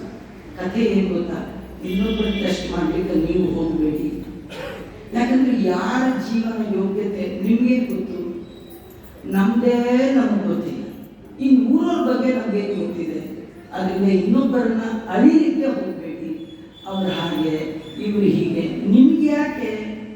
ನೀವು ಯಾರನ್ನಾರು ತೋರಿಸಿ ಅವ್ರು ಹಾಗೆ ಅಂದ್ರೆ ಈ ಮೂರು ಬೆರಳು ನೀನು ನೋಡ್ಕೋ ಅನ್ನೋದು. ಅವ್ರು ಹೇಳಕ್ ಮುಂಚೆ ಯಾರು ಹೀಗನ್ನಲ್ಲ, ಅವ್ರು ಹಾಗೆ ಅವ್ರು ಹಾಗೆ ಇವ್ರು ಹೀಗೆ. ಈ ಮೂರು ಬೆರಳು ಯಾರು ತೋರಿಸುತ್ತೆ? ನಮ್ಮನ್ನೇ. ಅದರಿಂದ ಅವ್ರಿಗೆ ಬಗ್ಗೆ ಹೇಳಬೇಡ, ನಿನ್ನನ್ನ ನೀನು ರಿಪೇರಿ ಮಾಡ್ಕೋ. ಇವನು ಈ ಆಚಾರ ಸರಿ ಮಾಡ್ತಾರ ಇಲ್ಲ, ತಪಸ್ಸು ರಿಯಲ್ಲ ನೋಡ್ಬೇಕು ಅಂತ ಹೇಳಿ ಆ ಕಡೆ ಈ ಕಡೆ ನೋಡಿದ. ಒಂದು ಸತ್ತ ಹಾವು ಬಿತ್ತು, ತಂದು ಬಿಲ್ಲಿನ ತುದಿಯಲ್ಲಿ ಎತ್ತಿದ. ತಾನು ಮುಕ್ತ ಇಲ್ಲ, ಅವನ ಮೈಗೆ ಆ ಬಿಲ್ಲಿನಲ್ಲಿ ಎತ್ತಿ ಕಣ್ಣು ಮುಚ್ಚಿ ಕೂತ ಋಷಿಗಳ ಹೊರಗೆ ಹಾಕಿದ. ಅದು ಮೈ ಮೇಲೆ ಬಿದ್ದರೆ ಸ್ಪರ್ಶ ಆಗುತ್ತೆ, ಹೇಳ್ತಾರೆ ಅಂತ. ಇವು ಏನು ಹೇಳಲಿಲ್ಲ, ಹಾವು ಬಿದ್ದು ಹೇಳಿಲ್ಲ, ಚೇಳು ಬಿದ್ದು ಹೇಳ. ಆಗ ಅವನು ರಿಯಲೈಸ್ ಆಯ್ತಾವೆ, ಓ ಇವರು ರಿಯಲ್ ಆಗಿ ತಪಸ್ ಮಾಡ್ತಾ ಇದ್ದಾರೆ. ಇವ್ರ ಮುಂದೆ ನಾನು ಎಷ್ಟೊತ್ತು ನಿಂತರೂ ನಂಗೆ ಏನು ಸಿಗಲ್ಲ, ನೀರು ಸಿಗಲ್ಲ ಅಂತ ಹೋದ. ಇದು ಒಂದು ಕತೆ, ಮುಂದಿನ ಹೇಳ್ತೇನೆ. ಈ ಕಥೆ ಒಳಗೆ ನಮ್ಗೇನು ಮೆಸೇಜ್ ಇದೆ ಅಂದ್ರೆ, ನೋಡಿ ಅವನಿಗೆ ಬಾಯಾರಿಕೆ ಆಯ್ತು, ನೀರಿಗೆ ಹುಡುಕೊಂಡು ಹೋದ ಅಲ್ವಾ. ನಮ್ಗೆ ಬಾಯಾರಿಕೆನೇ ಆಗ. ಯಾಕೆ ಹೇಳಿ? ಬಾಟ್ಲಿ ಹಿಡ್ಕೊಂಡೇ ತಿರ್ತಾರೆ. ಜೀವನದಲ್ಲಿ ಬಾಯಾರಿಕೆ ಆಗಬೇಕು. ಯಾವಾಗ ಕುಡ್ಕೊಂಡು ಕೂತಿರು, ಬಾಯಾರಿಕೆ ಆದ ತಕ್ಷಣ ನೀರು ಕುಡಿಬಾರ್ದು. 1 ಗಂಟೆ ಇದು ತಪಸ್ಸು. ಭಾಗವತ ಕೇಳೋದು ತಪಸ್ಸು, ಹೇಳೋದು ತಪಸ್ಸು. ದೇವರಂತಾನೆ ನನ್ನ ಸಲ 1 ಅವರ್ ನೀರು ಆಹಾರ ಬಿಡ್ಲಿಕ್ಕೆ ತಾಕತ್ತಿಲ್ಲ, ನಿನಗೆ ನನ್ನ ಮನೇಲಿ ಪ್ಲೇಸ್ ಹೇಗೆ ಕೊಡ್ಲಿ ಅಂತ. ನನಗೆ ನೀನೇನಾದ್ರೂ ಬಿಟ್ಟಿದ್ರೆ ನಿಂಗೂ ನಮ್ಮ ಮನೇಲಿ ಒಂಚೂರು ಜಾಗ ಬಿಟ್ಕೊಡ್ತಿದ್ದೆ. ನೀನು ನನಗೆ ಏನೂ ಬಿಟ್ಕೊಡಲ್ಲ ಅನ್ನೋದಾದ್ರೆ ನಿಂಗೆ ನಾನು ಯಾಕೆ ಬಿಟ್ಕೊಡ್ತೀನಿ? 1 ಗಂಟೆ 2 ಗಂಟೆ ಸಿರಿ ಕೂತು ಇನ್ನೊಂದರ ಕಡೆ ಗಮನ ಕೊಡದೆ ಹಾಕೋದು ಕೇಳಬೇಕು. ಇವನಿಗೆ ನೀರು ಬೇಕಾದ್ರೆ ಅಲ್ಲ, ನಾವೇ ಎಲ್ಲಾದ್ರೂ ಹೋಗ್ಬೇಕಾದ್ರೆ ಫುಲ್ ಬಾಕ್ಸ್ ಬಾಟ್ಲ್ ಹಿಡ್ಕೊಂಡು ತಿಂತಾ ಇರ್ತೀವಿ. ರಾಜ ಬೇಟೆಗೆ ಹೋಗೋ 4-5 ಬಾಟ್ಲು ನೀರು ಹಾಕೊಂಡು ಗಿಂಡಿ ತಾಮರ ಫ್ಲಾಸ್ಕು ಹಾಕೊಂಡು ಹೋಗ್ಕೋಬೇಡ. ರಾಜ ತೊಗೊಂಡು ಹೋಗ್ಕೋಬೇಡ, ಅವ್ನು ತೊಗೊಂಡು ಹೋಗ್ತೀನಿ. ಆಯ್ತು, ಬಾಯಾರಿಕೆ ಆದಾಗೆಲ್ಲ ನನಗೆ ಬಾಟ್ಲು ಕುಡಿಯಲ್ಲ ಅವನು. ಹಾಗೆ ಸಿಕ್ಕಲ್ಲಿ ನೀರು ಕುಡಿಬಾರದು. ಒಂದು ನೀರು 96 ಕಾಯಿಲೆಗಳಿಗೆ ಕಾರಣ. ಎಲ್ಲ ಕಾಯಿಲೆಗಳಿಗೆ ಔಷಧಿ ನೀರು. ನೀರೇ ಔಷಧಿ, ನೀರಿಂದಲೇ ಕಾಯಿಲೆ. ನೀರು ಬಹಳ ಮುಖ್ಯ ಜೀವನದಲ್ಲಿ. ಆ ನೀರಿಗೆ ಸಂಸ್ಕಾರ ಇರಬೇಕು. ನೀವು ಸಾಮಾನ್ಯವಾಗಿ ಮನೆಯಲ್ಲಿ ನೀರು ಕುಡಿಬೇಕಾದ್ರೆ ಫಿಲ್ಟರ್ ಬಂದ್ರೆ ಏನೋ ಇದೆ. ಆದರೆ ಹಿಂದಿನ ಕಾಲದಲ್ಲಿ ವಸ್ತ್ರವನ್ನ ಹಾಕಿ 3 ಫೋಲ್ಡರ್ಸ್ ಬೇಕು, ಅದಕ್ಕೆ 3 ಮಡತೆ ಬೇಕು. ಅದರಿಂದ ಬಿದ್ದ ನೀರನ್ನು ಕುಡಿಬೇಕೇ ವಿನಃ ನೇರ ನೀರು ಎಂದು ಕುಡಿಬಾರದು. ಇವನು ಎಲ್ಲಂದ್ರಲ್ಲಿ ಹೇಗಂದ್ರೆ ಕುಡಿತಿರ್ಲಿಲ್ಲ ನೀರು. ಮಡಿ ನೀರು ಬೇಕು, ಸಜ್ಜನರ ಮನೆ ನೀರು ಬೇಕು. ಯಾಚೇಹಂ ಶ್ರೋತ್ರಿಯಸ್ಯಾನ್ನಂ ತದಭಾವೇ ಜಲಂ ಪಿಬೇತಿ. ಉತ್ತಮನ ಮನೆಯಲ್ಲಿ ಅನ್ನ ತಿನ್ಬೇಕು, ಉತ್ತಮರ ಕಡೆ ಸಾತ್ವಿಕವಾದದ್ದನ್ನ ತಗೊಳ್ಬೇಕೇ ವಿನ ಅಲ್ಲದನ್ನ ಸಲ್ಲದನ್ನ ತಗೊಳ್ಬಾರ್ದು, ಸಿಕ್ಕಲ್ಲಿ ಕುಡಿಬಾರ್ದು. ನೋಡಿ, ಇವನು ಬಾಯಾರಿಕೆ ಅಂತ ಹೋಗಿದ್ದಕ್ಕೆ ಪರೀಕ್ಷಿತನಿಗೆ ಭಾಗವತ ಸಿಕ್ತು. ಅಷ್ಟೇ ಅಲ್ಲ, ಗಜೇಂದ್ರನ ಕಥೆ ಇದೆ. ಗಜೇಂದ್ರನಿಗೂ ಏನಾಗಿತ್ತು? ಬಾಯಾರಿಕೆ ಆಗಿತ್ತು. ಅದು ಎಲ್ಲದರಲ್ಲಿ ನೀರು ಕುಡಿಲಿಲ್ಲ, ಉಳ್ಕೊಂಡು ಹೋಯ್ತು. ನದಿ ನೋಡ್ತು, ನೋಡಿದ ತಕ್ಷಣ ನೀರು ಕುಡಿಲಿಲ್ಲ, ಸ್ನಾನ ಮಾಡಿ ನೀರು ಕುಡಿತದ್ದು. ಅದಕ್ಕೆ ದೇವರು ಸಿಕ್ಕ. ನಾವು ಸ್ನಾನವಿಲ್ಲ, ಏನಿಲ್ಲ, ಬೆಳಗಾಗಿ ಎದ್ದು ಕೂತ್ಬಿಡ್ತೀವಿ. ಬೆಡ್ಡಲ್ಲೇ ಆಗ್ಬೇಕು ಕಾಫಿ, ಅದಕ್ಕೆ ಹೆಸರೇ ಬೆಡ್ ಕಾಫಿ. ಇಳಿದ್ಬಿಟ್ರೆ ಹೋಯ್ತು. ಹಂಗೆ ಮಾಡಬಾರ್ದು ಮನುಷ್ಯ. ಆಮೇಲೆ ಹಾಗೆ ಮಾಡಲಿಲ್ಲ, ಕುಡಿಬೇಕು ಅಂದಾಗ ಸ್ನಾನ ಮಾಡಿಕೊಂಡ ಮೇಲೆ ನೀವು ದೇವರಿಗಾಗಿ ಸ್ನಾನ ಕೂಡ ಮಾಡಲಿಲ್ಲ ಅಂದ್ರೆ ಏನಂತ ಜೀವನದಲ್ಲಿ ಇದು ನಮ್ಮ ಲೈಫ್ ಸ್ಟೈಲ್ ತಿಳ್ಕೊಳ್ಳಿಕ್ಕೆ ಇರುವಂತಹ ಕಥೆಗಳು. ಪರೀಕ್ಷಿತ ಮಹಾರಾಜ ನೀರು ಕುಡಿಲಿಲ್ಲ, ಮನೆಗೆ ಬಂದ, ನೀರು ಕುಡ್ದ. ಆಮೇಲೆ ಅವನು ಅನಿಸ್ತು, ಅಲ್ಲ ನನ್ಗೆ ಯಾಕೆ ಇದು ಬುದ್ಧಿ ಬಂತು? ಪಾಡಿ ಅವ್ರ ಆಚಾರ ಸುಮ್ಮನೆ ಜಪ ಮಾಡ್ತಾ ಕೂತಿದ್ರೆ ಅವನು ಟೆಸ್ಟ್ ಮಾಡೋ ಬುದ್ಧಿ ನನ್ಗೆ ಯಾಕೆ ಬಂತು? ಎಂತ ಅವಮಾನ ಮಾಡಿದೆ. ಪೂಜೆ ಮಾಡಲಿಕ್ಕೆ ಯೋಗ್ಯರಾದಂತಹ ಬ್ರಾಹ್ಮಣನಿಗೆ ಸತ್ತ ಹಾವು ಹಾಕಿ ಅಪಮಾನ ಮಾಡಿಬಿಟ್ಟೆ. ಇದು ಒಬ್ಬ ಬ್ರಾಹ್ಮಣನಿಗೆ ಮಾಡಿದ ಅವಮಾನ ಅಲ್ಲ, ಎಲ್ಲ ದೇವತೆಗಳಿಗೆ ಮಾಡಿದ ಅವಮಾನ. ಯಾಕೆ? ವೇದ ಮಂತ್ರಗಳು ಹೇಳುತ್ತೆ, ಯಾವತೀರ್ವೈ ದೇವತಾಸ್ತಾ ಸರ್ವಾ ವೇದ ವಿಧಿ ಬ್ರಾಹ್ಮಣೇ ವಸಂತಿ ತಸ್ಮಾತ್ ಬ್ರಾಹ್ಮಣೇಭ್ಯೋ ವೇದವಿಭ್ಯೋ ದಿವೇ ದಿವೇ ನಮಸ್ತುಲ್ಯಾನ್ನ ಶ್ರೀಲಂ ಕೀರ್ತಯೇತ. ಎಲ್ಲ ದೇವತೆಗಳು ನಾವೇ ರಥಸ್ಥಾಪಿತರ ನಾವೇ ಊರ್ಧ್ವಂತು ದೇವತಾ. ಹೊಕ್ಕಳಿನಿಂದ ಮೇಲೆ ದೇವತೆಗಳು ವಾಸ ಮಾಡ್ತಾರಂತೆ, ಹೊಕ್ಕಳಿನಿಂದ ಕೆಳಗೆ ಪಿತೃದೇವತೆಗಳು ವಾಸ ಮಾಡ್ತಾರೆ. ಎಲ್ಲ ದೇವತೆಗಳ ಆವಾಸ ಸ್ಥಾನವಾದ ಉತ್ತಮನಾದ ಒಬ್ಬ ವ್ಯಕ್ತಿಗೆ ಅಪಮಾನ ಮಾಡಿದೆ ನಾನು. ಎಂತ ತಪ್ಪು ಮಾಡಿದೆ, ಈ ಪಾಪಕ್ಕೆ ಎಲ್ಲಿ ಪ್ರಾಯಶ್ಚಿತ್ತ ಇದೆ, ಎಂತ ತಪ್ಪು ಮಾಡಿದೆ ಎಂತ. ದೇವರೇ ನನ್ನ ತಪ್ಪನ್ನ ಕ್ಷಮಿಸಬೇಡ ಅಂತ. ನೋಡಿ, ನಾವೇನು ಕೇಳ್ತೀವಿ ದೇವರ ಸ್ವಾಮಿ ಕ್ಷಮಿಸೋದು ಅಂದ್ರೆ ಏನ್ ಗೊತ್ತಾ? ಶಿಕ್ಷೆ ಡೇಟ್ ಪೋಸ್ಟ್ ಪೋನ್ ಮಾಡೋದು ಅಂತ ಅಷ್ಟೇ ಅರ್ಥ. ಶಿಕ್ಷೆ ಅಂತೂ ಏನ್ ತಪ್ಪಿಸ್ಕೊಳ್ಳಿಕ್ ಸಾಧ್ಯ. ಈಗ ಉಪ್ಪು ತಿಂದ್ಬಿಟ್ಟಿದೆ, ನೀರು ಕುಡಿಲೇಬೇಕು. ಇಲ್ಲ ಆಮೇಲೆ ಕುಡಿದಿಂದ ಕುಡಿಲೇಬೇಕ್ರಿ. ಅಲ್ಲ, ನೀವು ಕುಡಿದಿದ್ರೆ ಪಕ್ಕದವ್ರು ಕುಡಿದ್ರೆ ನೀವು ಉಪ್ಪು ಹೋಗುತ್ತೆ. ಇಲ್ಲ, ನೀವೇ ಉಪ್ಪು ತಿಂದ್ರೆ ನೀವು ಕುಡಿಬೇಕಲ್ಲ. ಮಾಡಿದ್ರು ಮಾರಾಯ ತಿಂದಿಯಲ್ಲ, ಅದರಿಂದ ಅವಶ್ಯ ಮನುಭೋಕ್ತವ್ಯ. ತಾನು ಮಾಡಿ ತಾನೇ ಅದರಿಂದ ಹೇಳಿದ ದೇವರಿಗೆ, ಸ್ವಾಮಿ ನನಗೆ ಸಾಯುವಾಗ ಪಾಪದ ಬ್ಯಾಲೆನ್ಸ್ ಇಟ್ಕೊಂಡು ನಾನು ಸಾಯುವಾಗ, ಸಾವು ಬರಕ್ಕೆ ಮುಂಚೆ ನನ್ನ ಪಾಪಕ್ಕೆ ಪ್ರಾಯಶ್ಚಿತ್ತವನ್ನು ಮಾಡಿಸು ಅಂತ ದೇವರಲ್ಲಿ ಕೇಳ್ಕೊಂಡ. ಸರಿಯಾಗಿ ಶಮೀಕರ ಮಗ ಶೃಂಗಿ ಅಂತಿದ್ದ, ಅವನು ಶಾಪ ಕೊಟ್ಟ, 7 ದಿನದಲ್ಲಿ ಹಾವು ಕಡದು ಸಾಯಲಿ ಅವನಿಗೆ. ಅದು ತಂದೆ ಹತ್ರ ಬಂದು ಸತ್ತ. ತಂದೆ ಮಗನಿಗೆ ಬೈದ, ಅವನು ಮಾಡಿ ಸಣ್ಣ ತಪ್ಪು, ನೀ ದೊಡ್ಡ ಶಿಕ್ಷೆ ಕೊಟ್ಟಿದೀಯ.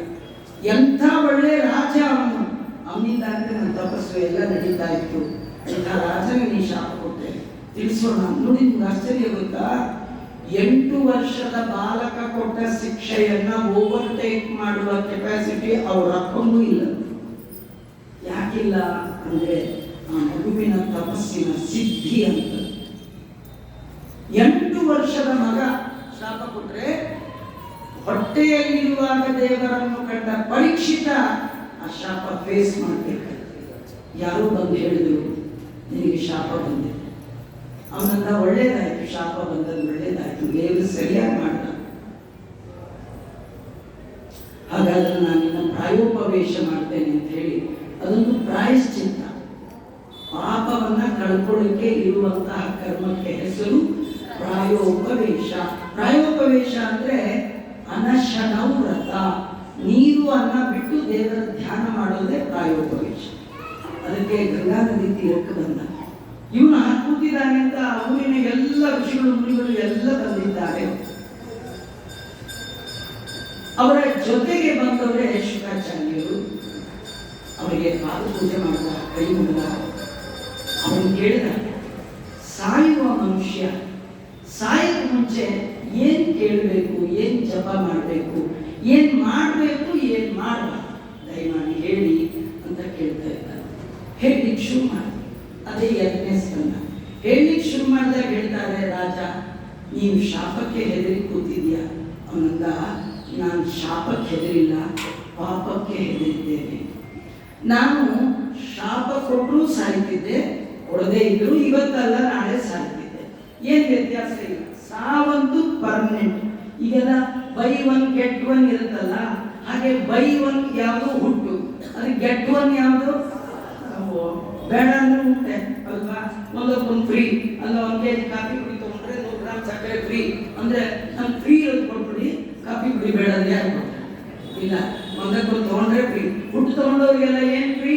ಶಾಪ ಫ್ರೀ. ಅದರಿಂದ ಶಾಪ ಕೊಟ್ಟರು ಬರುತ್ತೆ, ಕೊಡದೇ ಇದ್ರು ಬರುತ್ತೆ. ಹಾಗಾದ್ರೆ ನಾವು ಹೆದರ್ಬೇಕಾದ ಶಾಪಕ್ಕಲ್ಲ, ಜೀವನದಲ್ಲಿ ಮಾಡಿದ ಪಾಪಕ್ಕೆ. ಅದಕ್ಕೆ ಅವರಂದ್ರು, ಏನು ಯೋಚನೆ ಮಾಡಬೇಡ, ಬೇಕಾದ ಪಾಪ ಮಾಡಿದ್ರು ನಿನ್ನೆಲ್ಲ ಪಾಪವನ್ನ ಕಳೆಯುವಂತಹ ಶಕ್ತಿ ಭಗವಂತನ ನಾಮ ಸ್ಮರಣೆಗಿದೆ. ಆ ದೇವರ ನಾಮ ಸ್ಮರಣೆ, ಅದರ ಮಹಿಮೆ, ಮಾಡಿದ ಭಕ್ತರ ಕಥೆಯನ್ನು ನಿನಗೆ ಹೇಳ್ತೇನೆ, ಏನು ಯೋಚನೆ ಮಾಡಬೇಡ, ನಾನಿದ್ದೇನೆ ನಿನಗೆ ಅಂತ ಹೇಳಿ ಶುಕಾಚಾರ್ಯರು 2ನೇ ಸ್ಕಂದದಲ್ಲಿ ಭಗವಂತನ ಕಥೆಯನ್ನು ಹೇಳಲಿಕ್ಕೆ ಶುರು ಮಾಡಿದ್ದಾರೆ. ಪ್ರಥಮ ಸ್ಕಂದದಲ್ಲಿ ಕಥೆ ಮೊದಲ ವೇದವ್ಯಾಸ ದೇವರ ಉದ್ದೇಶ ಎಲ್ಲ ಪಾಪಗಳ ಪರಿಹಾರಕ್ಕೋಸ್ಕರ ಭಾಗವತ ಹೊರಟಿರ್ತಕ್ಕಂಥದ್ದು ಅಂತ ತಿಳಿಸ್ತಾ, ನೀನು ಮಾಡಿದ ಎಲ್ಲ ಪಾಪಗಳನ್ನು ಪರಿಹಾರ ಮಾಡುವ ಪರಮಾತ್ಮನ ಕಥೆಯನ್ನು ನಿನಗೆ ಹೇಳ್ತೇನೆ, ನೀ ಏನು ಯೋಚನೆ ಮಾಡಬೇಡ ಅಂತ ಶುಕಾಚಾರ್ಯರು ಪರೀಕ್ಷಿತರಿಗೆ ಹೇಳಿದ್ದಾರೆ. 2ನೇ ಸ್ಕಂದ ಭಾಗವತದಲ್ಲಿ ಅದ್ಭುತವಾದ ಆ ಭಗವಂತನ ಮಹಿಮೆಯ ವರ್ಣನೆ ಇದೆ. 10ನೇ ತಾರೀಕುವರೆಗೂ ನೀವು ಕಾಯಬೇಕು. 10ನೇ ತಾರೀಕು 11ವರೆಗೆ ನೀವು ಬಂದರೆ ನಾನು ಬಂದಿರ್ತೀನಿ. ನಾವು ನೀವು ಮತ್ತೆ ನೋಡೋಣ ಅಂತ ಹೇಳ್ತಾ, ಶ್ರೀಕೃಷ್ಣ ಅರ್ಪಣಮಸ್ತು.